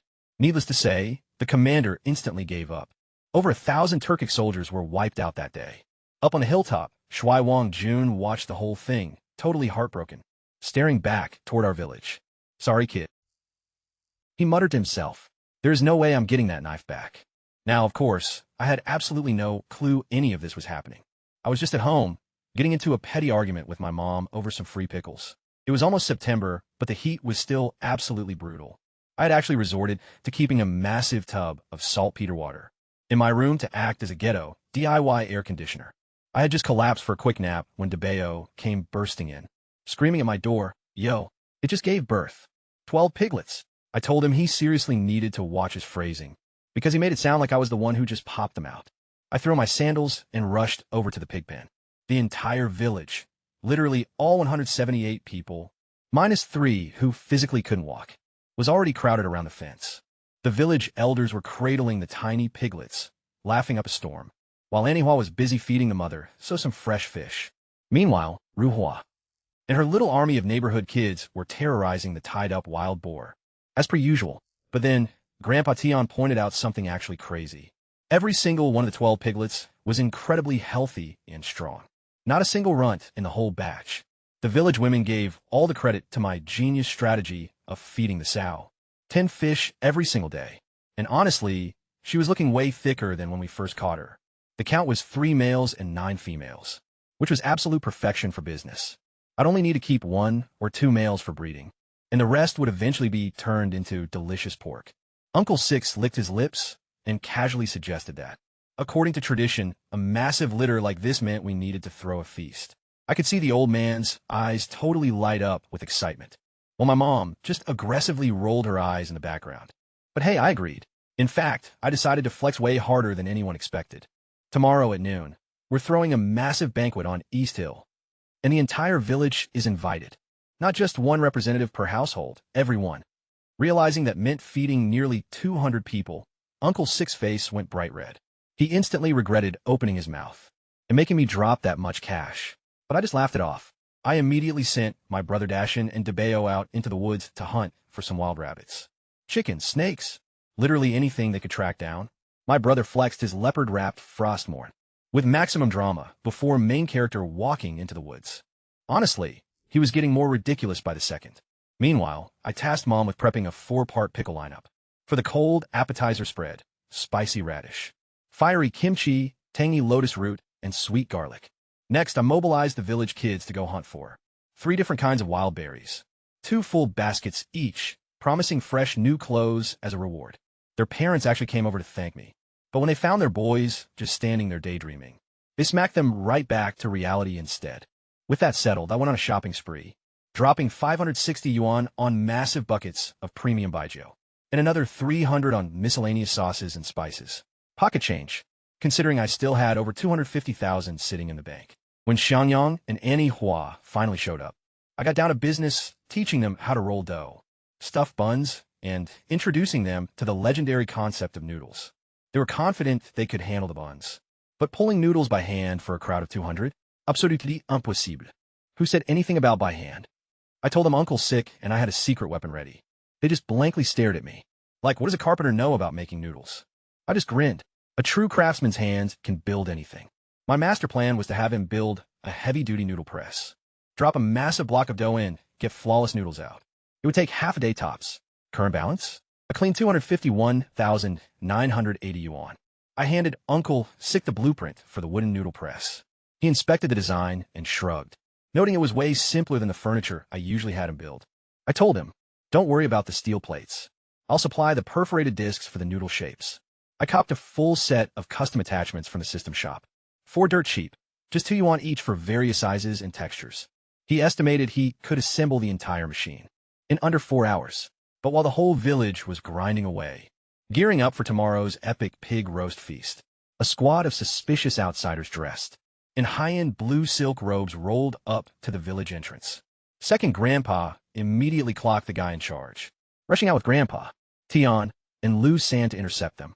The man went by Steward Way, and he was clearly a heavy hitter who managed the estate of an ultra-wealthy family. Standing right beside him was a dripping rich teenager with wide, scanning eyes. Steward Way's eyes immediately locked onto our stables, demanding an explanation for how a broke, middle-of-nowhere village acquired 20 elite warhorses. Second Grandpa didn't flinch, claiming they plundered them straight from Turkic raiders. The steward instantly panicked, but the rich kid just laughed it off, pointing out that the main Turkic vanguard was currently locked in a massive standoff with the emperor at the Wei River, meaning they wouldn't waste time on small fry villages. Still skeptical, the steward demanded the full story. Second Grandpa stuck perfectly to the script we fabricated. My brother, Shijun Mai, had rallied the villagers to mount a desperate counterattack, wiping the raiders out completely. He masterfully kept the details vague and messy by bringing up the tragic sacrifice of our 28 fallen men. I mean, technically true. They actually got taken out during the earlier slave raids. But the way he spun it made it look like they fell in this exact battle. So naturally, the steward thought we took heavy casualties while clashing with 20 elite Turkic soldiers. Hey, it made the whole victory look epic and heroic, instead of completely sus. Because no one was about to explain how a single 14-year-old with a literal submachine gun did all the heavy lifting. The highborn teen then gave a respectful bow to the villagers. Meanwhile, Steward Way asked to pay his respects at the graves of the fallen later, which Second Grandpa gratefully accepted. But then, the steward got right down to business. He was looking to buy 2 of our horses. Turns out, his master's 5th daughter was marrying straight into Prince Wu's household. We're talking a royal marriage here. So they needed some top-tier steeds for the wedding gifts. Lucien quickly chimed in, saying any of the horses were up for grabs, except for 2. Lightning, my brother's black horse, and Biphone, the white one. Those were already claimed. But the steward wasn't backing down so easily. He pressed further, asking if the owners were in the village. Second Grandpa nervously nodded, confirming that Lightning belonged to my brother, and Biphone was mine. Now, I had absolutely no clue this negotiation was going down. I was just chilling in my room, shopping for noodle press parts online. I asked my mom who these VIP guests even were, and she told me the only one she recognized was Steward Way, the guy who managed affairs for a crazy wealthy family. See, after my dad went missing, Steward Way actually looked out for us. He was the entire reason my mom could clear our labor tax, just by sewing shoe soles, saving my brother and me from being dragged off to do forced labor. Wow, I owed this guy big time without even realizing it. Just then, Ruhwa burst in, complaining that the teenager from the convoy had been trailing her around, trying to get his hands on her monster costume. The kid literally followed her straight into the kitchen, but completely froze when he saw my mom's ice silk outfit. He was just staring, totally mesmerized by the high-tech fabric. I gave a loud, aggressive cough to snap him out of his daze. Blushing hard, he nervously asked where on earth we bought that material. My mom smoothly played it off, saying it was just from some foreign merchant. Super comfortable, but nothing fancy. Then, the kid's eyes locked onto my Hawaiian shirt, completely baffled that the floral pattern wasn't embroidered, but somehow seamlessly printed right into the cloth. Muttering "foreign merchant" under his breath, he finally walked away. My mom looked incredibly worried, but I told her not to stress. We're literally in the middle of nowhere, and the kid was just being curious. Still, once things settled down, I planned to have Dashin and DeBeo pose as exotic foreign traders and sell some of this modern fabric in town, just to create a flawless cover story. Next, I brought out some chilled fruit, fine wine, and fresh steamed buns for our guests. Steward Way gave me a look filled with pity, clearly having heard about my amnesia. He even offered to take me to a top doctor in Chang'an, but my brother politely declined, arguing that staying in familiar surroundings would help my memory jog better. That's when Steward Way brought up our father, but he lowered his voice, saying he couldn't reveal too much, except that our dad was still caught up in some serious business and couldn't make it back home just yet. Hearing this, my brother's face completely lit up. See, our old man had vanished in a thin air 2 years ago, and this steward's monthly visits with updates were the only thing keeping our hopes alive. But then the Turkic invasion completely cut off all contact for 2 whole months. The real hype started, though, when Steward Way touched the wine jug and realized it was ice cold. The noble kid practically jumped out of his seat. Ice? In the dead of summer? My brother just flexed casually. Oh yeah, I actually figured out how to spawn it. Right then, I could literally see the gears turning in the steward's head. His master's 5th daughter was about to marry, straight into the royal bloodline. A secret, cheat code method to create ice during summer? That would be an absolutely legendary. Wedding gift for the imperial family. The exact kind of power move that would massively boost his master's political clout. My brother threw a quick glance my way, and I gave him a subtle nod. Boom! He offered a hand over the secret formula to Steward Wei. Completely for free. Both the steward and the young master were absolutely jaw-dropped. The kid locked his eyes on my brother like a predator locking on a prime prey, already calculating how to squeeze maximum value out of this ultimate gift. I just quietly slipped away into the background. To me, that saltpeter trick was just basic middle school chemistry, practically worthless in my book. But to a high-ranking noble family, desperately trying to secure favor with the Tang royal court, it was a priceless goldmine. Sometimes, the cheapest card in your hand is the ultimate trump card to play. I chilled by the kitchen doorway, fooling around with Ruhua, while my brother handled the VIP guests. Honestly, he was crushing it, pouring drinks smoothly, keeping the conversation flowing, and perfectly stepping up as the man of the house. Now that our dad was out of the picture, Steward Wei and the young master were absolutely loving the chilled fruit wine, chugging down their cups at lightning speed, and instantly slamming them down for refills. My brother had to warn them to line their stomachs first, reminding them this brew packed a serious punch. He slid a plate of freshly steamed buns over to them. Steward Wei picked one up, looking totally baffled because he'd never seen anything like it before. But the young master just bit straight into it, and instantly hyped it up as way better than the food back at their mansion. The steward, being a bit more calculated, tore off a piece, gave it a sniff, and finally took a bite. Immediately, he couldn't stop raving about how incredibly soft and fluffy it was. It was light years ahead of the flat, brick-heavy steamed cakes they usually choked down. The two of them just went to town, inhaling the food without saying a single word. Right then, my mom brought out a platter of homemade pickles, spicy radish, fiery kimchi-style cabbage, tangy lotus root slices, and sweet pickled garlic, all plated beautifully. Steward Wei barely gave it a second glance, though. To him, pickles were just ultra-salty, low-tier survival rations, meant to get you through hard winters, when actual fresh vegetables were impossible to find. The young master completely ignored the plate, too. But the exact second that platter hit the table, my brother's mouth started watering instantly. Even Ruo Wei completely abandoned our game midway, her little monster tail wagging with pure hype behind her, as she blitzed straight toward the food, screaming for that sour lotus root. My brother casually tossed her a slice, and she bit down with a massive crunch that instantly made both guests whip around and stare. See, they'd never witnessed pickled lotus root before. Suddenly, the rich kid was eyeing the platter in pure awe. The radish cubes were practically glowing and translucent, heavily dusted with vibrant red chili powder, alongside perfectly chopped, bite-sized pieces of cabbage. This wasn't the sad, salt-drenched trash they were used to. Then, the young master picked up a piece of sweet garlic, totally hesitating. He loved the taste, but absolutely loathed the legendary garlic breath. My brother caught the vibe and offered him a crisp lotus root slice instead, personally dropping it right into his bowl. The kid completely froze. Honestly, nobody outside his elite household had ever served him food with such genuine, casual warmth. He just stared down at the lotus root in his bowl, then at the garlic sitting right next to it, tried to make a high-stakes decision. From the kitchen doorway, I watched the whole wholesome scene unfold. My brother was seriously a natural-born host, so generous and insanely attentive. He was completely oblivious that his simple kindness was hitting these wealthy elites way harder than any flex at a luxury banquet ever could. And while the kid was still having an existential crisis over the garlic, Chunyong rolled up with a massive food box. Packed inside were the fluffy new flour rolls and stuffed buns I'd literally just trained the kitchen staff to whip up, plus some garlic shrimp, spicy chopped pepper, fish head, and a rich fish soup. Second Grandpa had sent it all over as a flex for the VIP guests to try. My mother instantly noticed Steward Wei, looking completely baffled by how insanely well we were eating. She smoothly smoothed things over, explaining that my brother had looted tons of gold and grain from those dead Turkic raiders, which was exactly why the village was suddenly living like royalty. The steward totally relaxed. Hey, that actually made sense. Meanwhile, the young master stuffed his face silly.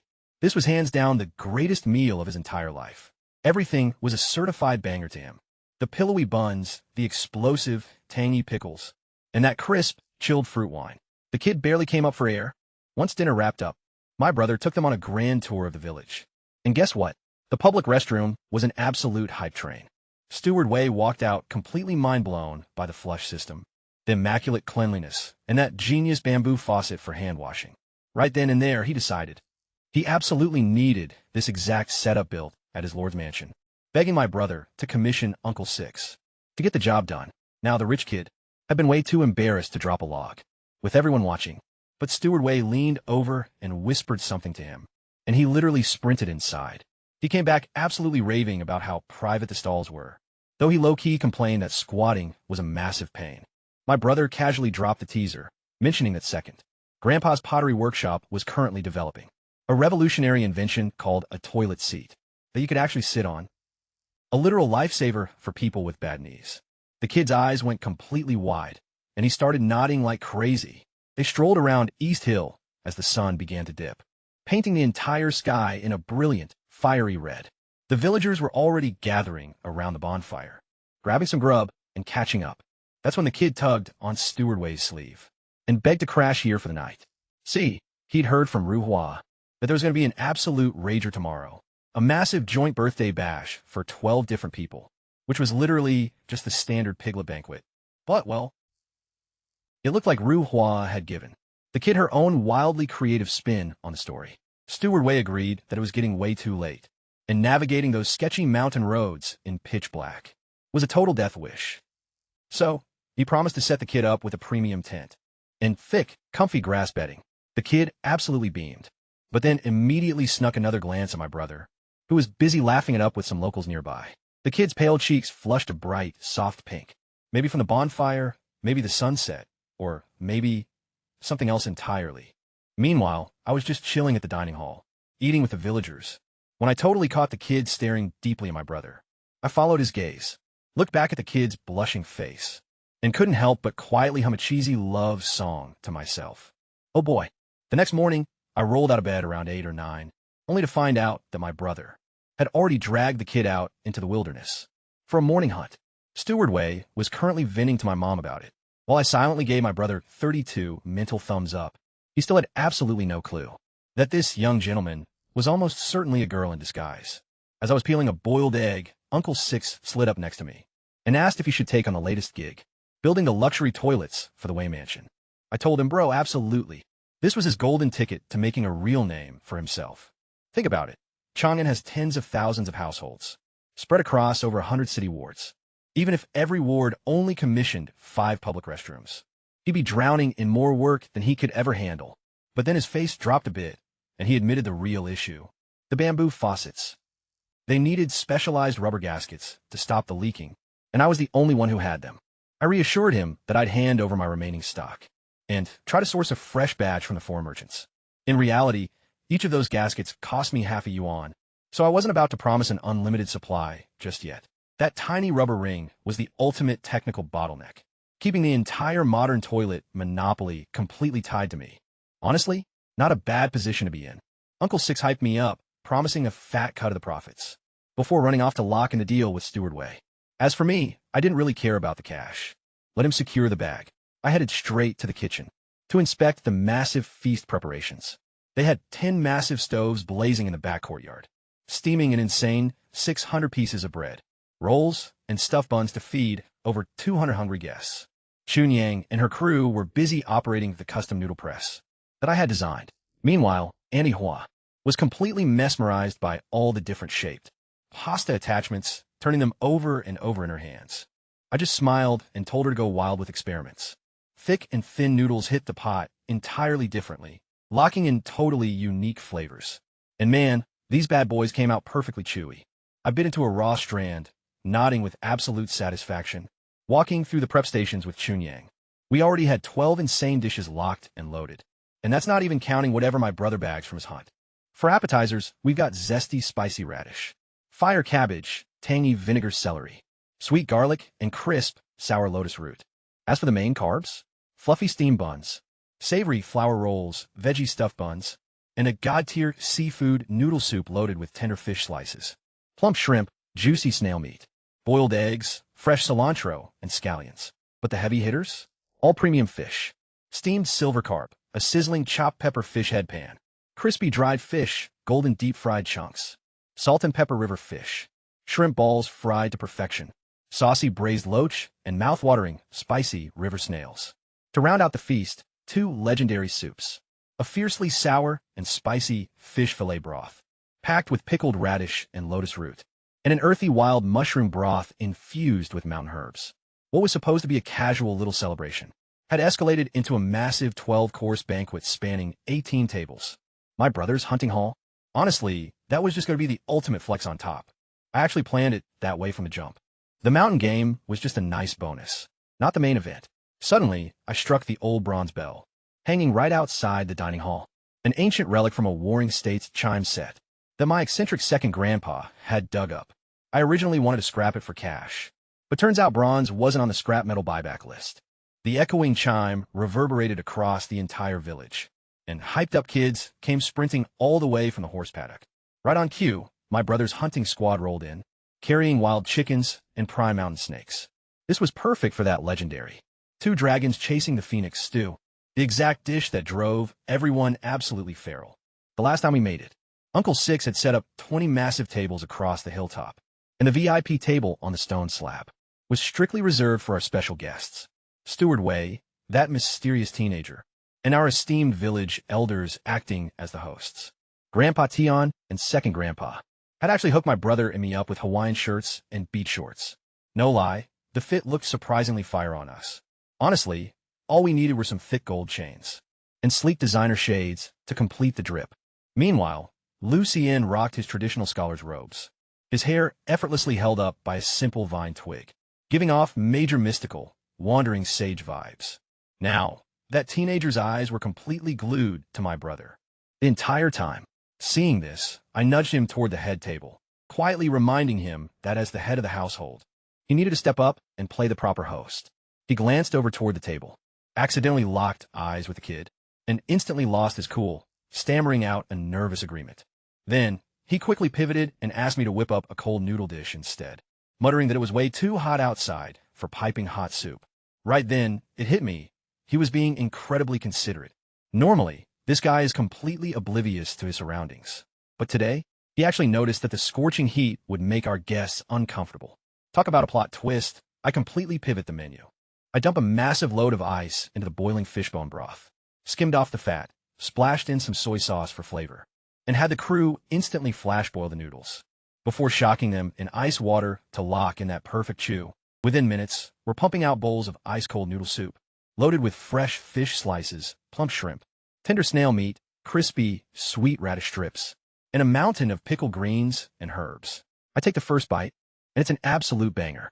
Cold, savory, and incredibly refreshing. The kitchen crew catches on to the assembly line instantly. Boil ice bath plate. Pour the ice broth. They're moving like seasoned noodle shop pros. But when I try to carry 10 of these heavy bowls out to the main table, I can barely even lift the tray. The kitchen aunties completely lose it laughing at me. Then Chunyang literally hip checks me out of the way and carries it one-handed. Out at the feast, the entire hilltop goes dead silent, replaced entirely by the aggressive sound of slurping. People are practically begging for refills, sending bowl after bowl back. Steward Wei downing 3 or 4 bowls by himself, before finally building up the courage to ask for the recipe.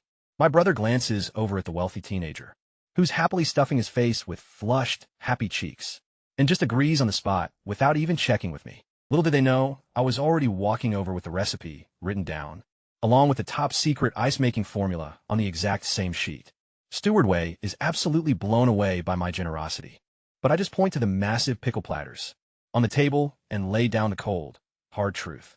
I've invested absolutely everything into these pickles, and I have 0 distribution channels. If his powerful family can help me lock down buyers, that's all the payment I'll ever need. The guy is sharp. He catches on instantly. The legendary ice formula and noodle recipe, those were just freebies. The real play here is a high-stakes trade partnership for the pickles. He looks at me with a completely new level of respect, clearly rewriting his opinion about the supposedly brain-damaged younger brother. He mentions he'll need to run it by his master first, and awkwardly tries to hand the paper back, but I slide it right back to him. I tell him the ice recipe is his to keep, no matter what. The pickle business is an entirely separate deal. If it works out, awesome. If not, no hard feelings, we're still good. This epic backyard feast rages on, until well past 2 in the afternoon. Once things finally wind down, Steward Wei and his entourage board a massive canopy boat. Stationed on the Jing River, the young noble stands at the bow, gazing longingly back toward our humble village. His 2 days here clearly made a massive impact on him. Steward Wei asks the young master, addressing him as you, if he'd like to come back and stay at the family's lavish country estate sometime. But the kid just shakes his head, insisting he only wants to return to Shago village. Then he completely blushes and bolts right into the boat's cabin. The steward watches him run off with a wholesome smile. But as he looks back upstream, his expression instantly darkens. He mutters under his breath that the timing is dangerously off. The powerful Wei family had just undergone a brutal leadership shakeup, making it the absolute worst time to make major moves. He loved the potential of the pickle business, but he couldn't pull the trigger just yet. Of course, I didn't hear a word of this. I'd only piece it together much later. But what I did know from studying my history books, while I was hiding under the bed, an absolute chess match was playing out on the grand stage. Right now, on the banks of the Wei River, Emperor Li Shimin was personally staring down the massive Turkic army and Khan Jieli. And get this, he only had 6 riders backing him up. It was the most legendary bluff in Chinese history. See, the Khan had sent this arrogant envoy, Ji Sili, straight to Chang'an to bully the brand new emperor, flexing that a 1,000,000-man army was right outside their gates. But Li Shimin didn't flinch for a second. Instead, he completely chewed the envoy out for breaking their peace treaties, and straight up threw him in prison instead of sending him back. Then, he personally rowed out to the Wei River, just to flex on the entire Turkic horde, from across the opposite bank. By August 29th, the tides started to turn. Tang reinforcements from all over the empire were finally flooding in. The Khan started panicking. His spy hadn't returned, with any intel on the actual Tang defenses. And yet, the emperor was standing right there, completely fearless. Desperate, the Khan blinked first and asked for peace talks. Li Shimin agreed, not because he was scared, but because he was playing the long game. His throne was fresh, and his grip on power wasn't fully locked down yet. He needed to buy time. The Khan offered up 3,000 prime horses and 10,000 sheep, just to get his locked-up envoy back. This left Li Shimin scratching his head. Why was this one guy worth so much? Even his top advisors had absolutely no clue. But after everyone cleared out of his tent, and Li Shimin sat there in total silence, a mysterious voice manifested out of absolutely nowhere. The voice dropped a bombshell. That envoy had been secretly mapping out the exact weak points of the Tang military. If the Khan ever found out that Chang'an only had a measly 60,000 troops holding the line, these peace talks would instantly turn into a slaughter. So the voice suggested a brilliant play, tricked the envoy into thinking the Tang forces were an unstoppable, massive army, a mind game hidden inside a negotiation. Li Shimin white-knuckled his jade pendant until his hand went completely numb. He was either listening to a ghost or an operative so deeply embedded in the shadows that even his inner circle didn't know they existed. Now, I didn't know the gritty details of what went down in that tent back then, but thanks to my history book, I already knew the climax. The Treaty of the Wei River. The Turkic army would pack up and retreat, giving Li Shimin the perfect window to rebuild his empire. And within just a few short years, the Tang dynasty would return to absolutely obliterate the Eastern Turkic Khanate from the face of the earth. The gears of destiny were turning exactly like they were supposed to. All I had to do was keep my small village fed, safe, and alive, until the chaos blew over. Of course, I didn't see any of the crazy aftermath firsthand. I was stuck back in the village, cleaning up leftovers from a feast. But having memorized my history book, I knew the overarching plot and the insane details I uncovered later filled in the missing pieces. Right after Li Shimin got off the line with that phantom advisor, he unleashed a massive wave of black ops orders. General Duan Zixuan immediately bolted to Chang'an to seize thousands of armor sets from completely different provincial factions, each bearing unique, distinct insignias that flagged them as elite troops straight out of Yizhou. Reinforcements from Luoyang and dozens of other regions were supposedly on the move. Meanwhile, General Hou Junji amassed his 60,000 imperial troops in a hidden valley, dropping some of the most bizarre orders they'd ever heard.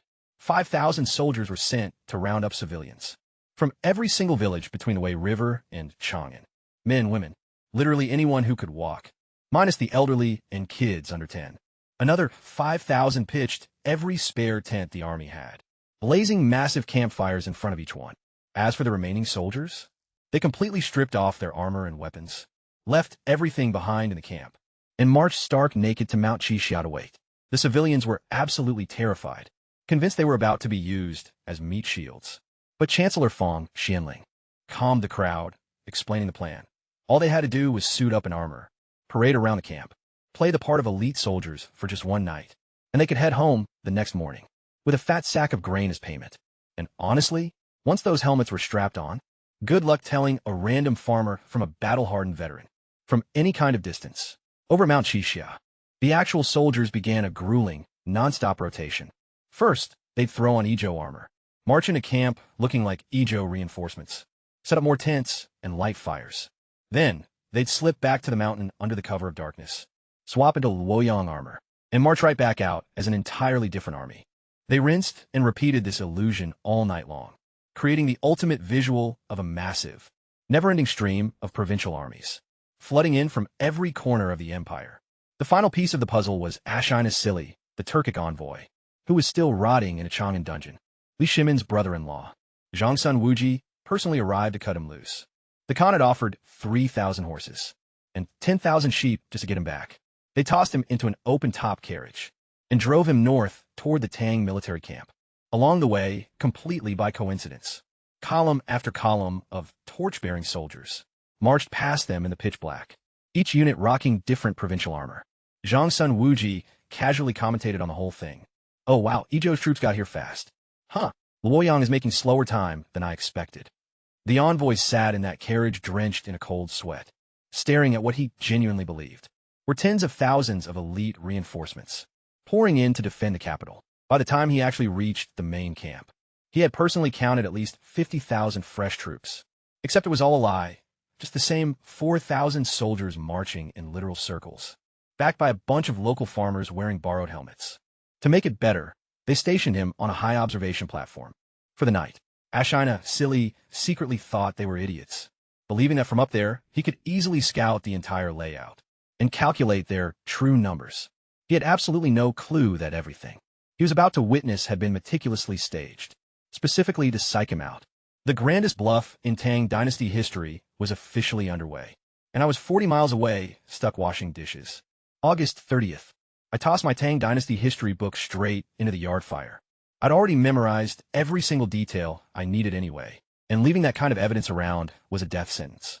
According to history, today was the legendary Treaty of the Wei River, literally the biggest bluff in Chinese history, and it worked flawlessly. Li Shimin's men had spent the entire night running the exact same soldiers through a revolving door of different provincial armor, marching them past the Turkic envoy's scouting platform on an endless loop. By morning, the envoy was completely convinced the Tang had an army of 300,000. In reality, they had barely 60,000, mostly just local farmers stuffed into borrowed helmets. By the time they sent the traumatized envoy back to the Khan, the guy was mentally broken. He swore on the wolf god that attacking them would be total suicide. Just like that, the Khan agreed to peace talks. But hey, I didn't see any of that drama. I was back at the house, watching Ru Hua waddle through the front gate, while hugging a massive clay jar that was practically her size, her massive monster tail wagging wildly behind her. I lunged forward to grab the jar before she completely wiped out. Inside, the thing was crawling with fat, furry river crabs, their legs covered in thick fuzz, and their shells dark and perfectly round. Ru Hua proudly bragged that she caught one herself, while the rest were gifts from the local village boys, Daniu and Ergu. I flipped one over to check. A round belly. It was a female. Talk about perfect timing. It was the final day of the 8th lunar month, the exact peak season when female crabs are at their absolute fattest and most delicious, bursting with rich, savory roe. I'd been living in this village for over 10 days, and somehow I hadn't eaten a single crab yet. Turns out Shanyang had been hoarding all the big shrimp and loaches for me, while just tossing these crabs to the kids as cheap snacks. One absolute waste of a premium delicacy. I immediately sent Ru Hua to go fetch Daniu and Ergu. She made me dead-ass promise not to sneak a bite while she was gone, then bolted out the door, with her prized little crab still clutched tightly in her hand. Meanwhile, about 40 li away at the Wei River, the historic treaty ceremony was finally underway. A majestic white horse was led onto the bridge, spanning the river. General Yuchi Jingda, still flexing my custom machete, stepped forward and cleanly decapitated the beast. With one brutal swing, the blade sliced through that thick neck like butter, spraying crimson blood all over the wooden planks, and pouring straight into the rushing water below. The sheer violence made both the Khan and his brother visibly flinch, anxiously wiping cold sweat from their foreheads. Evenly Shimin was stunned silent for a second, until the roaring cheers of his soldiers snapped him back to reality. The emperor looked down at the bowl of horse blood, mixed with ritual wine that a palace maid handed him, and his face completely twisted in disgust. Normally, you're only supposed to add a few drops for symbolic tradition, but Yuchi Jingda's overly enthusiastic decapitation had literally turned his ceremonial wine into a thick, congealed soup. He glanced at the chaotic general, sighed, raised the bowl toward the terrified Khan across the bridge, and slammed the whole thing down. The treaty was officially locked in, and the Turkic horde finally agreed to retreat. The defeated Khan had to fork over 3,000 prime horses, and a massive tribute of 10,000 sheep. Honestly, I didn't care about any of the political details back then. I was just chilling in my yard, sorting crabs by size, and planning an absolute feast because the war was finally over. Peace had arrived exactly according to my calculations. Now the real grind could begin. On September 1st, I woke up to find the entire world completely transformed. The invading Turkic army had fully retreated, and word traveled like wildfire. It was only about 20 li from our village to where the peace treaty was signed. So by dawn, the entire region was buzzing with the news. My mom celebrated the victory by styling Ruhue's hair into this insanely high, gravity-defying ponytail tied with a red ribbon that she'd been hoarding for God knows how long. Paired with her ridiculous monster costume, my little sister literally looked like a mini Godzilla rocking an antenna. That massive braid was half a meter tall, making her look an extra 50 centimeters taller, and causing her to wobble dangerously with every single step. Over at East Hill, everyone was singing, laughing, and celebrating. Cho Yong brought me a steaming bowl of noodle soup and asked if we should start setting up shop at the county market. Now that it was finally reopening, I immediately told her no way. Our recipes for steamed buns and pickles were literal gold mines, and flexing our success too aggressively right now would only attract the absolute worst kind of attention. Without a powerful powerhouse backing us, we'd just be easy targets for thugs. Secondly, Grandpa and Elder Tion completely agreed with my logic. Anything worth stealing needed to stay strictly under the radar. Right then, I spotted Lucien hanging out in the schoolhouse, and a brilliant idea hit me. I called him over and asked if he had any idea what a newspaper was. He was clueless, so I asked if he knew about storybooks, but he hadn't heard of those either. He explained to me that in this era, paper was a luxury item. 90% of all high-quality paper was monopolized by noble clans, and even the imperial government bled money, trying to manufacture its own. Printing only existed in its most primitive form, traditional woodblock printing, which required hand-carving every single character into wooden boards. I mentally logged the paper problem to solve for later, knowing the system shop could sell me a papermaking manual for just 88 yuan whenever I wanted it. What I needed from him right now was much simpler. I asked Lucien to ghostwrite a story exactly as I narrated it. He would handle the elegant, scholarly phrasing, while I masterminded the entire plot. I offered to pay him a solid 10 when per 1,000 characters. Plus, I'd cover all his writing supplies completely free. Curious, he asked how long this story was going to be. I looked up at the sky, watched a pair of butterflies dancing gracefully in the breeze, and casually told him, at least 100,000 characters. His jaw instantly hit the floor. The surrounding villagers immediately started doing the math out loud. 100,000 characters at 10 1 per 1,000? That was an absolute fortune for a poor country scholar. The masterpiece I had in mind was none other than The Butterfly Lovers, one of ancient China's most legendary romantic tragedies. Set during the Eastern Jin dynasty, it follows a brilliant girl named Zhu Yingtai, who disguises herself as a boy just to get an education. At the academy, she falls deeply for her classmate, Liang Shambua. They study side by side for 3 long years, and while she is completely head over heels for him, the clueless guy never realizes that his best friend is actually a woman. But then, she's dragged back home and forced into an arranged marriage with some rich heir. By the time Liang Shambua finally figures out the truth, he realizes he's too broke and way too late. The guy literally dies of a broken heart. On her wedding day, the girl visits his grave, and out of nowhere, the ground cracks wide open. She dives right into the tomb, and they both transform into butterflies, destined to fly together for eternity. Now, I couldn't just copy-paste a modern version of a story and have Lucien transcribe it. The vibe and vocabulary had to perfectly match Tang Dynasty expectations, so I just freestyled the plot in my own words and had Lucien upgrade my chaotic storytelling into elegant, high-tier literature. Next step? I just needed to figure out the ultimate format to publish this thing. Should I go with something like a newspaper, or maybe a serialized magazine? What would actually blow the minds of ancient readers? Honestly, I was completely clueless back then. I didn't put the whole puzzle together until much later. See, Steward Wei took my secret ice-making formula, and that cold noodle recipe straight back to his boss in Chang'an. This guy lived right in Chongren Ward, literally the most exclusive VIP neighborhood in the capital, where only the highest-ranking officials could afford to live. And that boss? His name was Wei Zheng. Yep, that Wei Zheng, the absolute legendary advisor of the Tang dynasty, the literal madman who spent his entire career studying Amparo y Shimin. Every single brutal truth he hated to hear. He dropped over 200 savage, unfiltered callouts, and the emperor actually accepted every single one of them. But right now, he was still just a low-level official, trying to survive after backing the wrong side. In the brutal war for the throne, talk about high stakes. Wei Zheng slammed his teacup down, furious, calling Steward Wei an absolute idiot, using some kid's parlor trick as a wedding dowry. To marry his daughter into the royal family? That was completely beneath the Wei family's dignity. Sure, making ice out of nowhere was cool, but it was cheap. Once the secret's out, anyone can copy it. Instead, he was going to gift it directly to the emperor as a royal tribute. See, Li Shimin desperately needed a massive PR win after the Turkic crisis, and a foolproof way to manufacture summer ice was exactly the kind of viral hype he needed. But then, Wei Zheng picked up the actual paper. I wrote those recipes on, and his entire expression completely froze. He compared it directly against imperial-grade paper and premium Xinzhou tribute paper, and my paper absolutely blew them away. It was whiter, smoother, and insanely durable. He looked at the steward and said, "This kid casually threw 2 recipes on a single sheet, like it was worthless trash. But the paper itself? That's the real flex." By dropping that paper into their hands, I was subtly letting them know I possess manufacturing tech, light years ahead of anything else in the entire empire. And I was ready to talk business.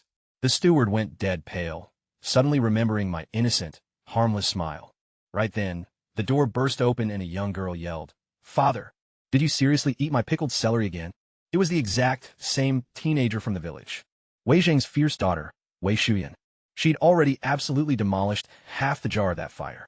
Spicy pickled celery my brother gifted her, and her dad was secretly sneaking the rest. Wei Jun couldn't even stay mad at his own daughter.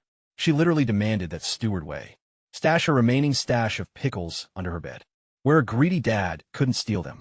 Then, she dropped a reminder about his promise to take her right back to Shago Village. On their next day off, Wei Jun composed himself, locking in his posture, and ordered the steward to send men to buy out our entire pickle stock, while delivering a coded message. The paper is worth its words. Boom! That was all the confirmation I needed. It meant he completely read between the lines of my offer, and he was 100% interested. He bailed from the room before his daughter could roast him any further over the stolen celery. The steward stepped up to escort her to her calligraphy lesson, but suddenly froze at the doorway, scratching his head. Wait, what exactly did the master tell me to tell that kid? Yep, the rest of the message completely slipped his mind. Wei Shu Yin's chaotic energy had completely broken his focus. Fast forward to September. The entire hillside bordering the village was a breathtaking sea of golden chrysanthemums. Standing there, a legendary poem by the rebel leader, Huang Chao, flashed through my mind, a genius who flunked the imperial exams, and wrote about his flowers blooming to crush all other competition. Raw talent gets slept on in every single era. By this point, I had completely revolutionized my supply chain. Instead of pulling that sketchy routine of going to town with my brother, every time I needed to re-up on inventory, I established 10 highly classified drop zones hidden in caves and valleys, within a tight 2-mile radius of the village. I casually ride out on horseback, acting like I was just training, summon the shop interface, spawn the goods, right into one of those hidden drop point markers. And like clockwork, Dashin would roll through with a horse cart the next day to sweep it up, infinitely smoother and risk-free compared to before. But today's haul contains something incredibly special, a mysterious bundle wrapped tightly in heavy cloth that I specifically warned Dashin to keep bone dry. High-stakes stuff. Heading back up the East Hill, I made a pit stop at our makeshift schoolhouse. Uncle Six was deeply locked in, hunched over his workbench, meticulously carving micro-characters onto the faces of miniature wooden blocks. See, traditional woodblock printing was a total nightmare. You had to painstakingly engrave an entire massive page onto one slab. But I was built different. I completely skipped centuries of tech evolution. and introduced the game-changing movable type. Each individual block held just one single character carved in reverse. You simply arrange them into a page, slather on the ink, press down the paper, and bam, re-rack them instantly for the next page. Uncle Six noted that basic characters took him a quick 15 minutes, but the high-tier, complex kanji could eat up a solid half hour. I instructed him to mass-produce extra copies of standard words like I, you, the, and is, since they'd be heavily repeating, at a rate of 1 coin per character. This massive project was generating a fat stack of over 10 strings of cash. He wasn't sweating at all, though. Liu San had already proactively compiled a complete index of every single character needed to launch the opening chapters of our upcoming web novel story. I hadn't even ordered him to do it. He just took initiative. Man, having an actual elite intellectual on the squad is a total cheat code, which honestly made my life so much easier. The guy was practically begging for the next chapter. But when I sat down to keep writing, I realized why a massive crowd of village women had swarmed outside the schoolhouse door. Even my mom and Sean Young were out there. Turns out, they were completely obsessed with the butterfly lovers, and they weren't moving an inch until they found out what happened next. See, yesterday's chapter ended on a massive cliffhanger, where Liang Shambwa literally fainted after being kept awake the entire night. The women were aggressively debating whose fault it was. Most of them already hated the main character, Ju Ingtai, for causing so much drama, which was hilarious, considering she's literally the heroine. So, I dropped the next plot point. A legendary female scholar arrives to give a lecture, but the villain, Mao Wen-kai, insults all women and organizes a total class boycott. That's when Liang Shambwa and Ju Ingtai team up to scheme and force him back. The crowd of women absolutely cheered for that. An hour later, Dashin finally arrived with my special delivery. I unboxed it right in front of Liu San. It was a massive roll of newsprint paper, a bit grayish and lightweight, with a slightly textured surface, absolutely perfect for absorbing ink. It was way cheaper and more practical than that high-end, fancy white paper I used for the recipe. Liu San ran his fingers over it, completely mesmerized. He asked me what exactly we were going to print. Just the butterfly lovers. I shook my head. That romance story was just one piece of the puzzle. I was building something way bigger. A full-blown magazine, packed with short stories, breaking news, life hacks, and maybe even promo ads for our pickle business. I already had the perfect name locked in. I was going to call it Gene's Soulmate. I started crunching the numbers on this magazine business. One roll of newsprint set me back 150 yuan, but it could churn out roughly 800 copies of Gene. At 21 cash per copy, that meant a massive 16,000 cash return. Basically 16 full strings of cash. The shop would then convert that straight into 16,000 yuan. That's pure, insane profit out of thin air. Next up, I needed my brother to escort Uncle Six to Chang'an for that restroom construction gig. So I went out to track him down. My mom mentioned he was probably out riding his horse again. So I decided to grab my own horse by phone and go for a spin too. Meanwhile, my brother had been tearing it up through the woods on Lightning. But the trees were way too thick for a real sprint. So he detoured onto the main highway. And that's exactly where disaster struck. He absolutely blasted past a horse-drawn carriage at top speed, completely spooking their horses and causing someone inside to smash their head. Suddenly, this massive, dark-skinned, mean-looking young dude jumped out, absolutely furious. My brother tried to de-escalate and apologize, but he accidentally blurted out a slang word I taught him, sheet. To the guy, it sounded like an aggressive threat to beat him up. This elite noble's name was Chung Chumo, and he was clearly a wealthy official's spoiled son packed with bodyguards. He immediately ordered his men to beat my brother with heavy clubs. 3 guards charged forward instantly, but my brother smoothly unsheathed Frostmourne from his back. And with 3 blinding flashes, every single one of their weapons was sliced clean in half. The guys were left holding nothing but useless hilts. Chung Chumu drew his blade and lashed out with a fierce strike. My brother parried it effortlessly, causing the attacker's sword to snap instantly. The broken blade went spinning wildly through the air, before embedding itself right into the grass of the guy's feet. What kind of legendary weapon is that? Chung Chumu asked, his tone suddenly becoming way more respectful. It's called Frostmourne, my brother replied calmly. Of course, the name meant absolutely nothing to anyone standing there. Deciding not to press his luck, Chung Chumu let it slide.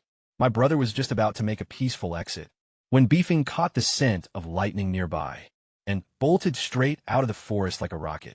And there I was on top, screaming for my absolute life. Literally a second ago, I was minding my business eating drunken crab on horseback, when my mount suddenly lost its mind and went berserk. The two horses finally reunited, nuzzling each other happily while I awkwardly slid off Beefing's back. I was desperately clutching my jar of crab, praying none of it had spilled. When I finally looked up, I saw my brother, standing dead center next to an incredibly pissed-off stranger, who had a shattered sword lying at his feet. Trying to be polite, I bowed deeply and greeted the man as uncle. Mind you, the guy looked barely 20 years old. Suddenly, a beautiful, melodic laugh echoed from inside the carriage. The curtain was pulled back, and a gorgeous girl peeked out. And for one absolutely insane second, I could have sworn she looked identical to an A-list celebrity from my past life. Chun Chinyuchi, I blurted out. She tilted her head in confusion. Wait, you know me? There I was, standing like an idiot with crab sauce smeared on my chin, completely frozen in place as the girl questioned how I knew her name. I blinked, wiped my eyes, and took a closer look. Okay, turns out she wasn't actually that celebrity from my previous world. She just shared about an 80% resemblance to her. Honestly, she might have been even prettier. I quickly stammered that I must have mistaken her for someone else. But her brother, Chung Chumu, completely exploded. He pointed his broken sword directly at my face, accusing me of being some creepy, calculated stalker who had orchestrated this entire ambush just to hit on his sister. Instantly, my brother drew Frostmourne and stepped protectively in front of me. Seeing the tension rise, the girl hopped down from the carriage and waved her aggressive brother off. She pointed out that I had called her Chun Yuchi, whereas their actual family surname was Chung. It was clearly just an honest mix-up. She handed me the ultimate get-out-of-jail-free card, and I took it. I started rambling endlessly about a friend back home who looked exactly like her. Everyone present was looking at me like I was a total clown. Even my own brother looked embarrassed. Chung Chumu harshly told us to get lost, making sure to snap that he was only 18, not some old uncle. He was just about to walk away when his sister suddenly stopped him. The heavenly aroma from the clay jar I was holding had finally caught her attention. Her eyes completely locked onto it like a hawk targeting its prey. She immediately started aggressively tugging at his sleeve, begging her brother to ask what kind of food was inside. Looking completely mortified, he marched back over and demanded to know what was in the jar. I explained it was premium drunken crab, fresh river crabs marinated in rich rice wine, and a secret blend of spices for several days. I had just been casually snacking on them during my journey. I offered them the entire container, but Chung Chumu hesitated, naturally suspicious of accepting food from a total stranger.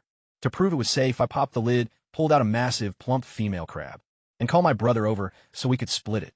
The moment my brother cracked the shell open, a wave of rich, golden-orange roe came oozing right out. He was supposed to split with me, but instead he unhinged his jaw and shoved both pieces in at once.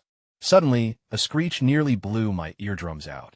The girl was glaring at her brother, with pure, unadulterated murder in her eyes. His trust issues just cost her a god-tier snack. I just laughed, walked right past the greedy brother, and handed the entire jar to her. Hey, if you like it, it's all yours. No need to cry. She snatched the jar, peered inside at the remaining crabs, and her face instantly lit up when I told her I could make plenty more. She locked eyes with me, completely serious, and said, "You promised. No takebacks." Before she could say more, her brother shoved her back into the carriage, staring me down like I'd just robbed him blind. As the carriage began to roll away, she pulled back the curtain one last time. Blushing hard, she yelled out, asking where I lived. Freely East, Wei Family Estate. Zyogo Village. The name's sure Yunfei. She flashed a massive smile. Don't you dare forget your promise. The curtain snapped shut, her brother whipped the horses, and they vanished down the road in a massive cloud of dust. I just stood there, staring after them like a total idiot, until my brother reached over to check my forehead for a fever. I dodged him. He told me to look closer at the crest engraved on that carriage. That belonged to the household of General Chung, as in Chung Yaojin, literally one of the most ruthless, powerful military commanders in the entire Tang dynasty. That girl was light years out of our league. But I just grinned. Chung Yaojin's daughter? Perfect, I muttered. Absolutely perfect. Meanwhile, I had absolutely no clue what was going down. I was just back in the village, chilling and going about my day. But the gears I'd set in motion, with that single piece of paper, had already reached the absolute top of the food chain. Wei Zheng had brought my gourmet pickles straight to the imperial palace and served them directly to Emperor Li Shimin himself. At first, the emperor didn't even want to touch them. To him, pickles were just basic, salty survival rations for peasants. But Wei Zheng practically begged him to just take one bite. So he did. One crunch of the tangy lotus root, followed by the spicy radish, and suddenly he was hooked. He started inhaling every single dish without coming up for air, the echoing sound of explosive crunching filling the great hall. By the time the plates were licked clean, he was still craving more. That's when Wei Zheng laid out the business proposal. Each jar normally retails for 30 when at the market, but I was hooking the military up with a fat 30% discount, and I already had 10,000 jars locked and loaded. Then, he hyped up the premium fish jerky too. 8 custom flavors, each perfectly engineered for different battlefield conditions. The Emperor was pretty skeptical about the whole fish thing, until he literally dipped his finger into the leftover pickle juice and tasted it. That changed everything. Li Shimin instantly decided to place the entire pickle monopoly under the direct management of the Eastern Palace. He actually waived off the 30% profit cut I offered, asking for direct pickle deliveries straight to the royal palace instead. Of course, taxes still had to be paid in full. He wasn't about to let the court accuse him of playing favorites. He laughed, called me a kid, just playing business tycoon, and told them to just let me cook and do whatever I wanted. Now, about that cheat code ice formula. The Emperor initially blew it off. I mean, autumn was rolling in, and the North definitely didn't need ice anymore. But Wei Zheng clutched up and pointed out that the southern provinces were still dynamic ovens. Dropping this technology in Lingnan and Jiangnan would let the people in those remote borders bask in the Emperor's massive generosity. It was literally the ultimate PR move for a new ruler who desperately needed public favor. Li Shimin ate it up. He even praised Wei Zheng for being an absolute genius. But then he couldn't resist, throwing some toxic shade about how he used to serve the former crown prince. You know, the same brotherly Shimin literally deleted to take the throne. Without even blinking, Wei Zheng fired right back. If the late prince had actually listened to my advice, you wouldn't even be sitting there today. Boom! The Emperor slammed the table in pure rage. But Wei Zheng didn't flinch. They locked eyes in a tense standoff for a whole minute, until Li Shimin finally backed down first. Then, he casually asked about Wei Zheng's daughter's upcoming wedding to the 14th prince. He offered to show up personally with the Empress. Wei Zheng, who was just ready to throw hands, completely melted at this ultimate flex of honor. Once Wei Zheng left the room, Li Shimin sat alone, staring at my blueprint paper. Then he whispered to the empty room, "Kaishan, your boy, just sent me an insane gift." Suddenly, a raspy voice answered from behind the bookcase. Plot twist. My dad, Chai Kaishan, was alive. He was low-key hiding inside the Imperial Palace, operating as a total ghost advisor to the Emperor himself. That mysterious mastermind, who engineered that galaxy brain bluff against the Turkic Khan? Yep, that was him the whole time. Li Shimin offered to bless me with a massive noble title, maybe a county lord or even a founding county duke, all based on my dad's legendary Black Ops record. But my dad straight up refused. He asked the Emperor to let me live as a regular civilian and just forget about him. The Emperor wasn't having it. He pushed back, saying my brother's insane combat talent was being wasted outside the military, and now my own big brain skills literally rivaled the ancient sage Sangja, who invented writing. Was he seriously going to let both his sons remain complete zeros in the middle of nowhere? Complete silence from behind the bookshelf. Li Shimin sighed, "Fine. Let the kid do his thing. But a tree that stands above the forest always gets snapped by the wind. You're leaving a 14-year-old completely surrounded by wolves, and you act like you don't even care." My dad stayed dead silent. Meanwhile, I had absolutely zero clue. I was back in the village, just sorting crabs and rippling spicy romance stories to the local women. I didn't know my dad was secretly alive. Had no idea. He was lurking behind the Emperor's literal furniture. And definitely didn't know he just denied me a lifetime of VIP protection, leaving me wide open to whatever high-level threats might come hunting for me. 3 days after Steward Wei left, still radio silence on the pickle deal, I stood at the workshop door, staring anxiously at the village entrance. My warehouse was filling up fast, and I was stressing. If I didn't move this stock soon, even the pigs wouldn't want it. Just then, my brother and Dashin returned from hunting, hauling a massive haul of wild chickens and rabbits. I was already planning dinner, when Annie Huang suddenly screamed at them to stop. She pointed out a hen with a broken wing, saying it wouldn't even survive the night. But that sparked a brilliant idea. Why not domesticate wild chickens just like the pigs? Catch them alive, feed them well, harvest the eggs, and start breeding them. My brother instantly called me an idiot. He claimed wild chickens were way too fast to capture alive, and that this injured one was a total fluke. But I suddenly remembered an old elementary school textbook, a famous story by Lu Sun about his childhood friend, and how he used to trap birds in the winter. First, you clear out a patch of ground. Then, you prop up a massive basket with a stick and scatter bait underneath. The moment those birds walk right in, you yank a string, and boom, trapped. I immediately sent Dashin to fetch bamboo winnowing baskets and heavy rope while I rushed over to the dense reed flats, tucked between East Hill and Milan Creek. This was prime real estate for wild chickens. I secretly copped a bag of high-grade poultry feed from the shop. 422 yuan, stuffed my pockets to the brim, and hid the rest under some boulders. Once the crew arrived, I walked them through the setup, tie the string to the stick, prop the basket up, and scatter the feed. The second the chicken steps in, you pull the string and drop the basket. Easy game, but they all stared at me like I was insane. My brother scoffed, saying an arrow was way faster. And within 15 minutes, DeBeo was completely checked out. Chunyang, though, was curious about what I used for bait. Right on cue, faint clucking echoed from the reeds. 2 wild chickens strutted right out, mindlessly pecking their way down the trail of feed. They walked straight toward Dashin's basket, totally oblivious. Suddenly, my brother's basket began to rattle. He yanked his string first, and boom, caught one. But here's the absolute craziest part. The remaining chickens didn't even flinch. They just kept eating, one after another. All 5 baskets secured a catch. DeBeo even managed to bag 2 in a single basket.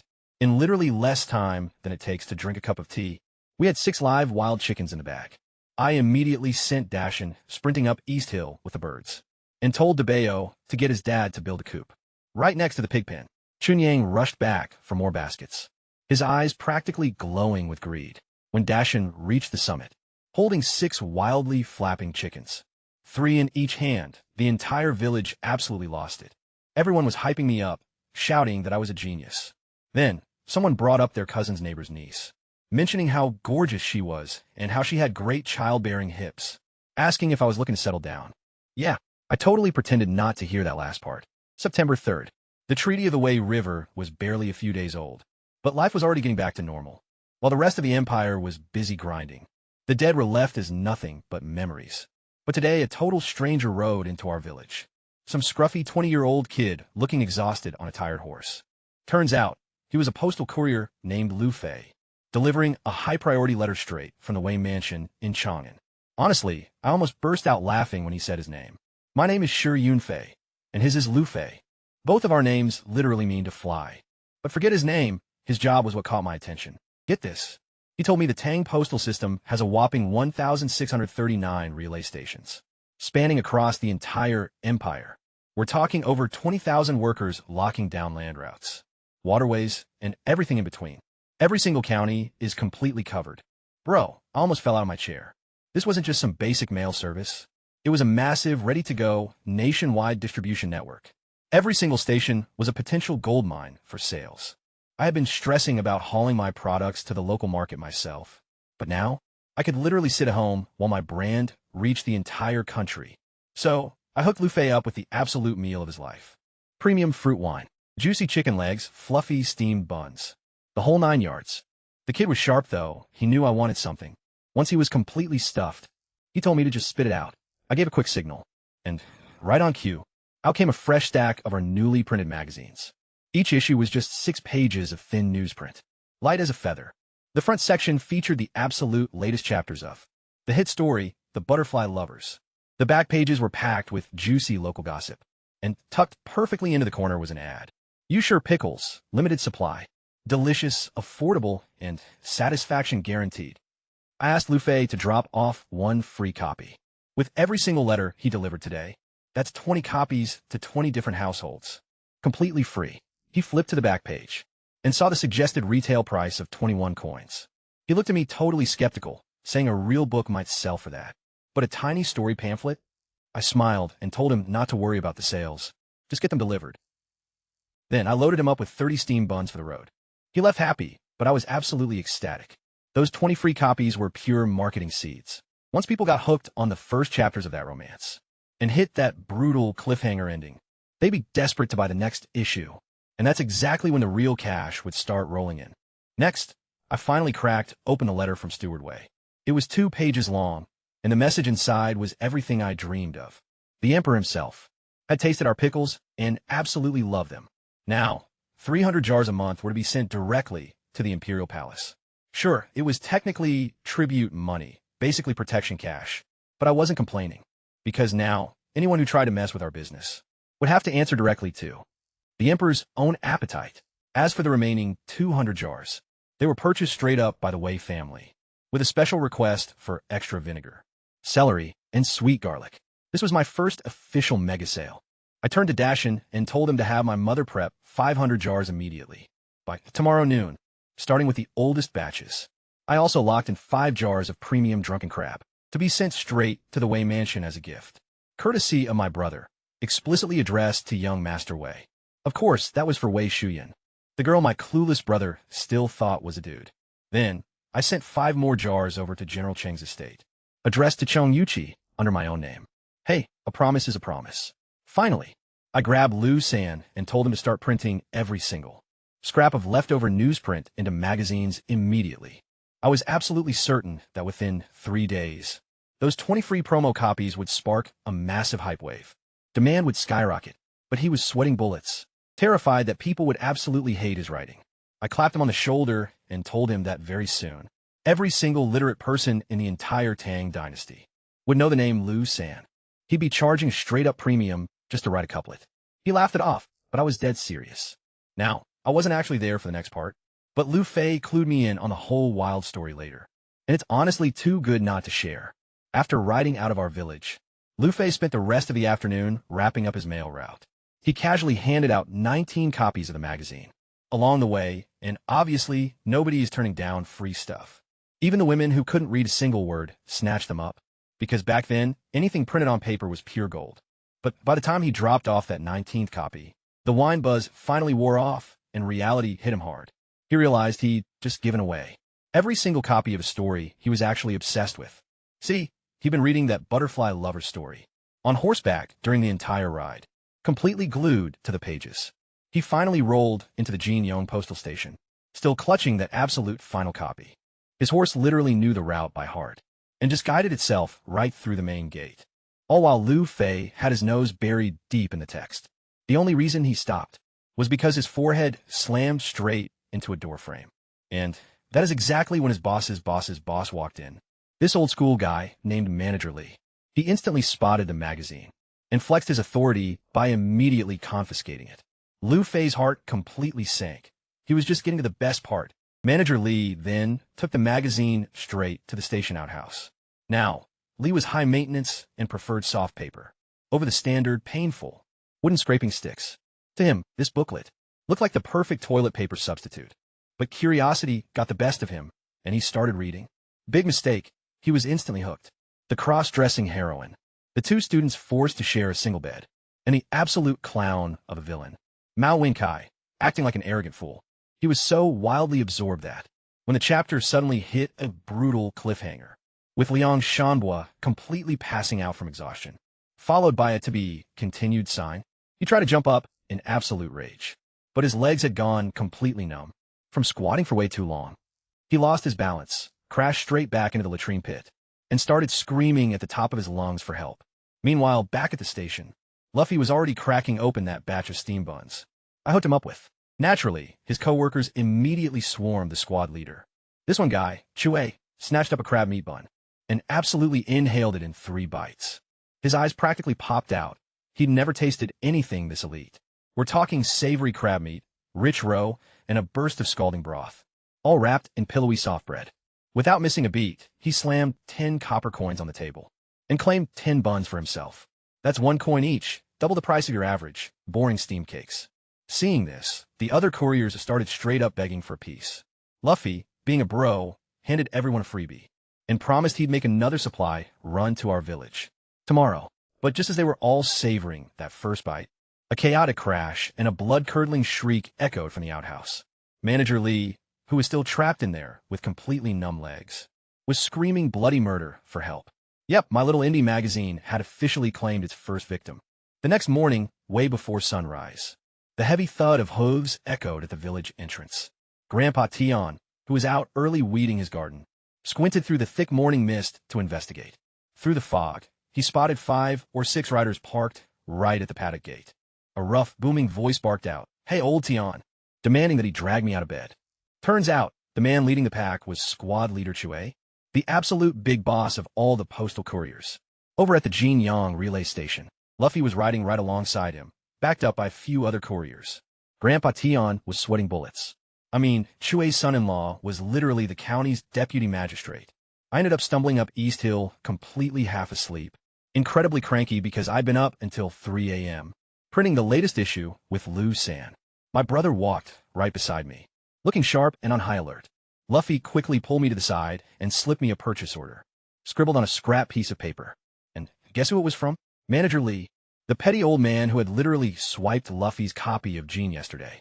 The invoice was insane. 50 cabbage buns, 50 greens buns, 100 crab meat buns, 10 jars of our signature pickled radish, and a single copy of issue 2 of Gene. Luffy then dropped a massive, heavy string of 1,000 copper coins, calculated right off the retail prices.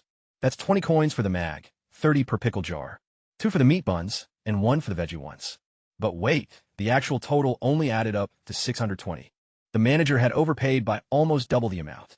Suddenly, my brain short-circuited on a massive realization. See, I had planned to scale the pickle business. I had planned to monetize the magazine. I even had blueprints to sell high-end wine. But it hadn't even crossed my mind that basic steamed buns would create this kind of insane commercial demand. Right then, I looked up and noticed that squad leader.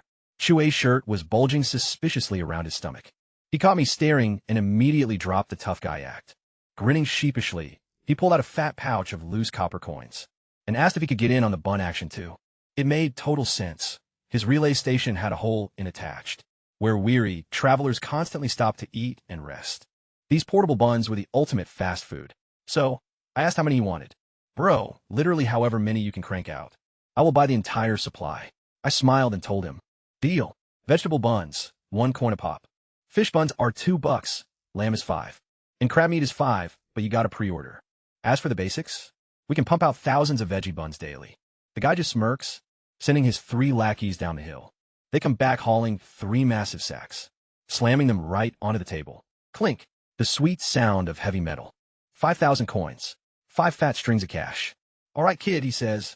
Can you actually deliver 5,000 buns, or what? My brother and I share a look. Yeah, this wasn't some small-time village kitchen anymore. This was a massive wholesale empire. Dropped right on my doorstep before breakfast. The second that massive 5,000 bun order locked in, everything went into absolute overdrive. I started barking out orders left and right.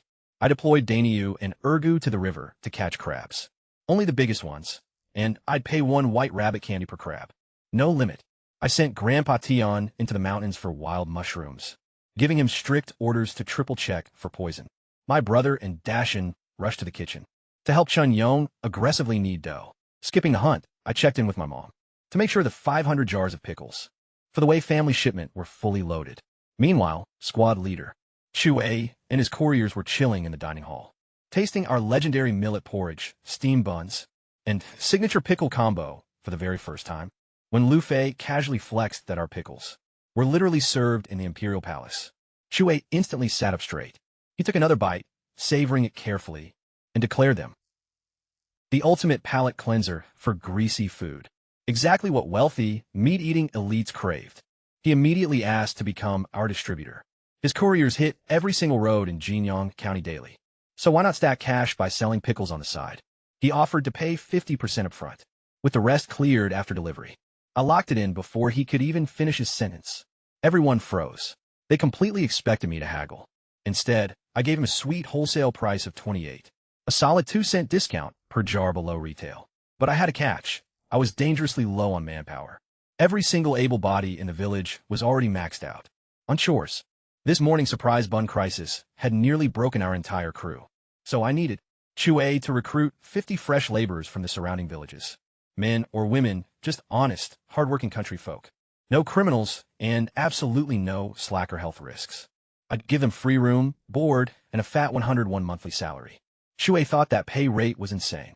Most people around here would work just for 3 meals a day. He turned to his writers and immediately started divvying up the recruitment zones, saving the premium spots for himself. Everyone was hyped, even Lu Fei. As an orphan raised on the pure charity of neighbors, he could instantly think of a few people who'd clutched up for him, who absolutely deserved this life-changing job. Honestly, I didn't mind Chue carving up the hiring rights right in front of my face. Hey, that's just how business networking works. He'd lock into this partnership way harder if his own inner circle had skin in the game. Meanwhile, back at the Jinghong relay station, pure chaos and magic were brewing. Remember Manager Lee? That grumpy old guy who literally swiped Lu Fei's magazine and got himself trapped in the outhouse. Yeah, he spent the entire night losing his mind over that brutal cliffhanger. By dawn, he couldn't take it anymore. But the second he cracked the door open, he was greeted by an absolute mob. Luxury horse carriages were stacked down the street, and elite representatives from every single high society clan in Jinyang County were completely swarming the entrance. Everyone was screaming over each other. The old man demanded to know what the hell was going on. A high-ranking servant bowed down and confessed. His mistress didn't sleep a single wink last night, all because of some booklet delivered by a courier named Lu Fei, and they were there to get some damn answers. Manager Lee's eyebrow aggressively twitched. Wait, did Lu Fei ruin your lady's reputation? The crowd panicked instantly, screaming, No, absolutely not. It was the story, a new magazine called Jean, their noble ladies had read. The massive debut of the Butterfly Lovers got hit by that insane cliffhanger and completely lost sleep over it. Now they needed the next volume immediately or else. Hearing this, the old man's tough scowl instantly melted away when he realized a whole county of wealthy, elite women were suffering from the exact same reading withdrawal. He wasn't crazy. He wasn't alone. Come on in. He welcomed them warmly. Just hold tight. We'll have updates real soon. Man, those 20 free promo copies I handed out did exactly what I wanted. Just one single night, and the entire county was hopelessly addicted. Now, I wasn't actually at the relay station to witness this madness, but Lu Fei and squad leader Chue spilled all the juicy details to me right after it happened. See, when Shuai and Lu Fei rolled back into the Jinghong station early that morning, carrying my shipment of fresh buns, pickles, some premium drunken crab, and a handwritten, exclusive sneak peek of the next 2 chapters of The Butterfly Lovers meant specially for Manager Lee. They practically ran into a full-blown riot outside. High-profile representatives from every wealthy dynasty in the area had camped out since dawn, all aggressively demanding the exact same thing. The brand-new issue of Jean. Manager Lee was absolutely ecstatic to get his hands on that sneak peek manuscript and swore on his life to keep it low-key. He immediately vanished into his room to binge read it in secret, which left poor Lu Fei completely stranded and alone, with a pack of furious, impatient household stewards. This one aggressive guy, Steward Zhang from a heavy-hitting military family, grabbed him by the collar, demanding the sequel right then and there. Suddenly, his rival, Steward Lu, who repped a filthy rich merchant empire, jumped straight into the mix, waving a whopping 100 copper coins, 5 times the actual retail price, trying to bribe Lu Fei for his personal, handwritten copy of the rough draft. Turns out, Lu Fei had secretly copied a sneaky, side-hustle version, while Lu San was busy transcribing the official copy from Manager Lee. He originally just wanted to read it himself before bed. But right now, that tiny scrap of paper had just become the most high-value asset in the entire county. Zhang instantly counteroffered with 200, and Lu fired back, bidding a massive 300, leaving Lu Fei sweating, trying to figure out which elite family he wanted to offend less. Manager Lee completely lost it and stormed out, barking at everyone to stop flexing on his delivery guy, before throwing down a legit, fair auction. Highest bidder takes it. Instantly, the bids exploded to 300, then 400 from some elite family, clout-chasing with their ties to the legendary Li clan of San Yuan. Zhang went all in with 800, emptying every single coin in his pockets. But then, Steward Lu casually slapped down a massive silver ingot, 1 whole liang, worth a staggering 1,100 won. Lu Fei's face completely lit up. 1,100. Went for something he literally speed ran in just 20 minutes. But right as he was about to lock in the deal, a cold voice from the back of the crowd shouted, 1,501. It was an offer straight from the powerhouse Chung family estate. The entire room went dead silent. I mean, absolutely nobody dared to cross the Chungs. Think about it. Just 2 days ago, 23 copies of a 6-page magazine, printed on the cheapest newsprint imaginable, cost me basically pocket change. Cut to 48 hours later, and these filthy rich families are aggressively bidding 1,500, when just for a rough, handwritten draft of the upcoming chapters. That is a mind-blowing 75 times the original cover price. Lu Sun had been stressing out that nobody would even care about his story. I seriously wish he was here to see this hype.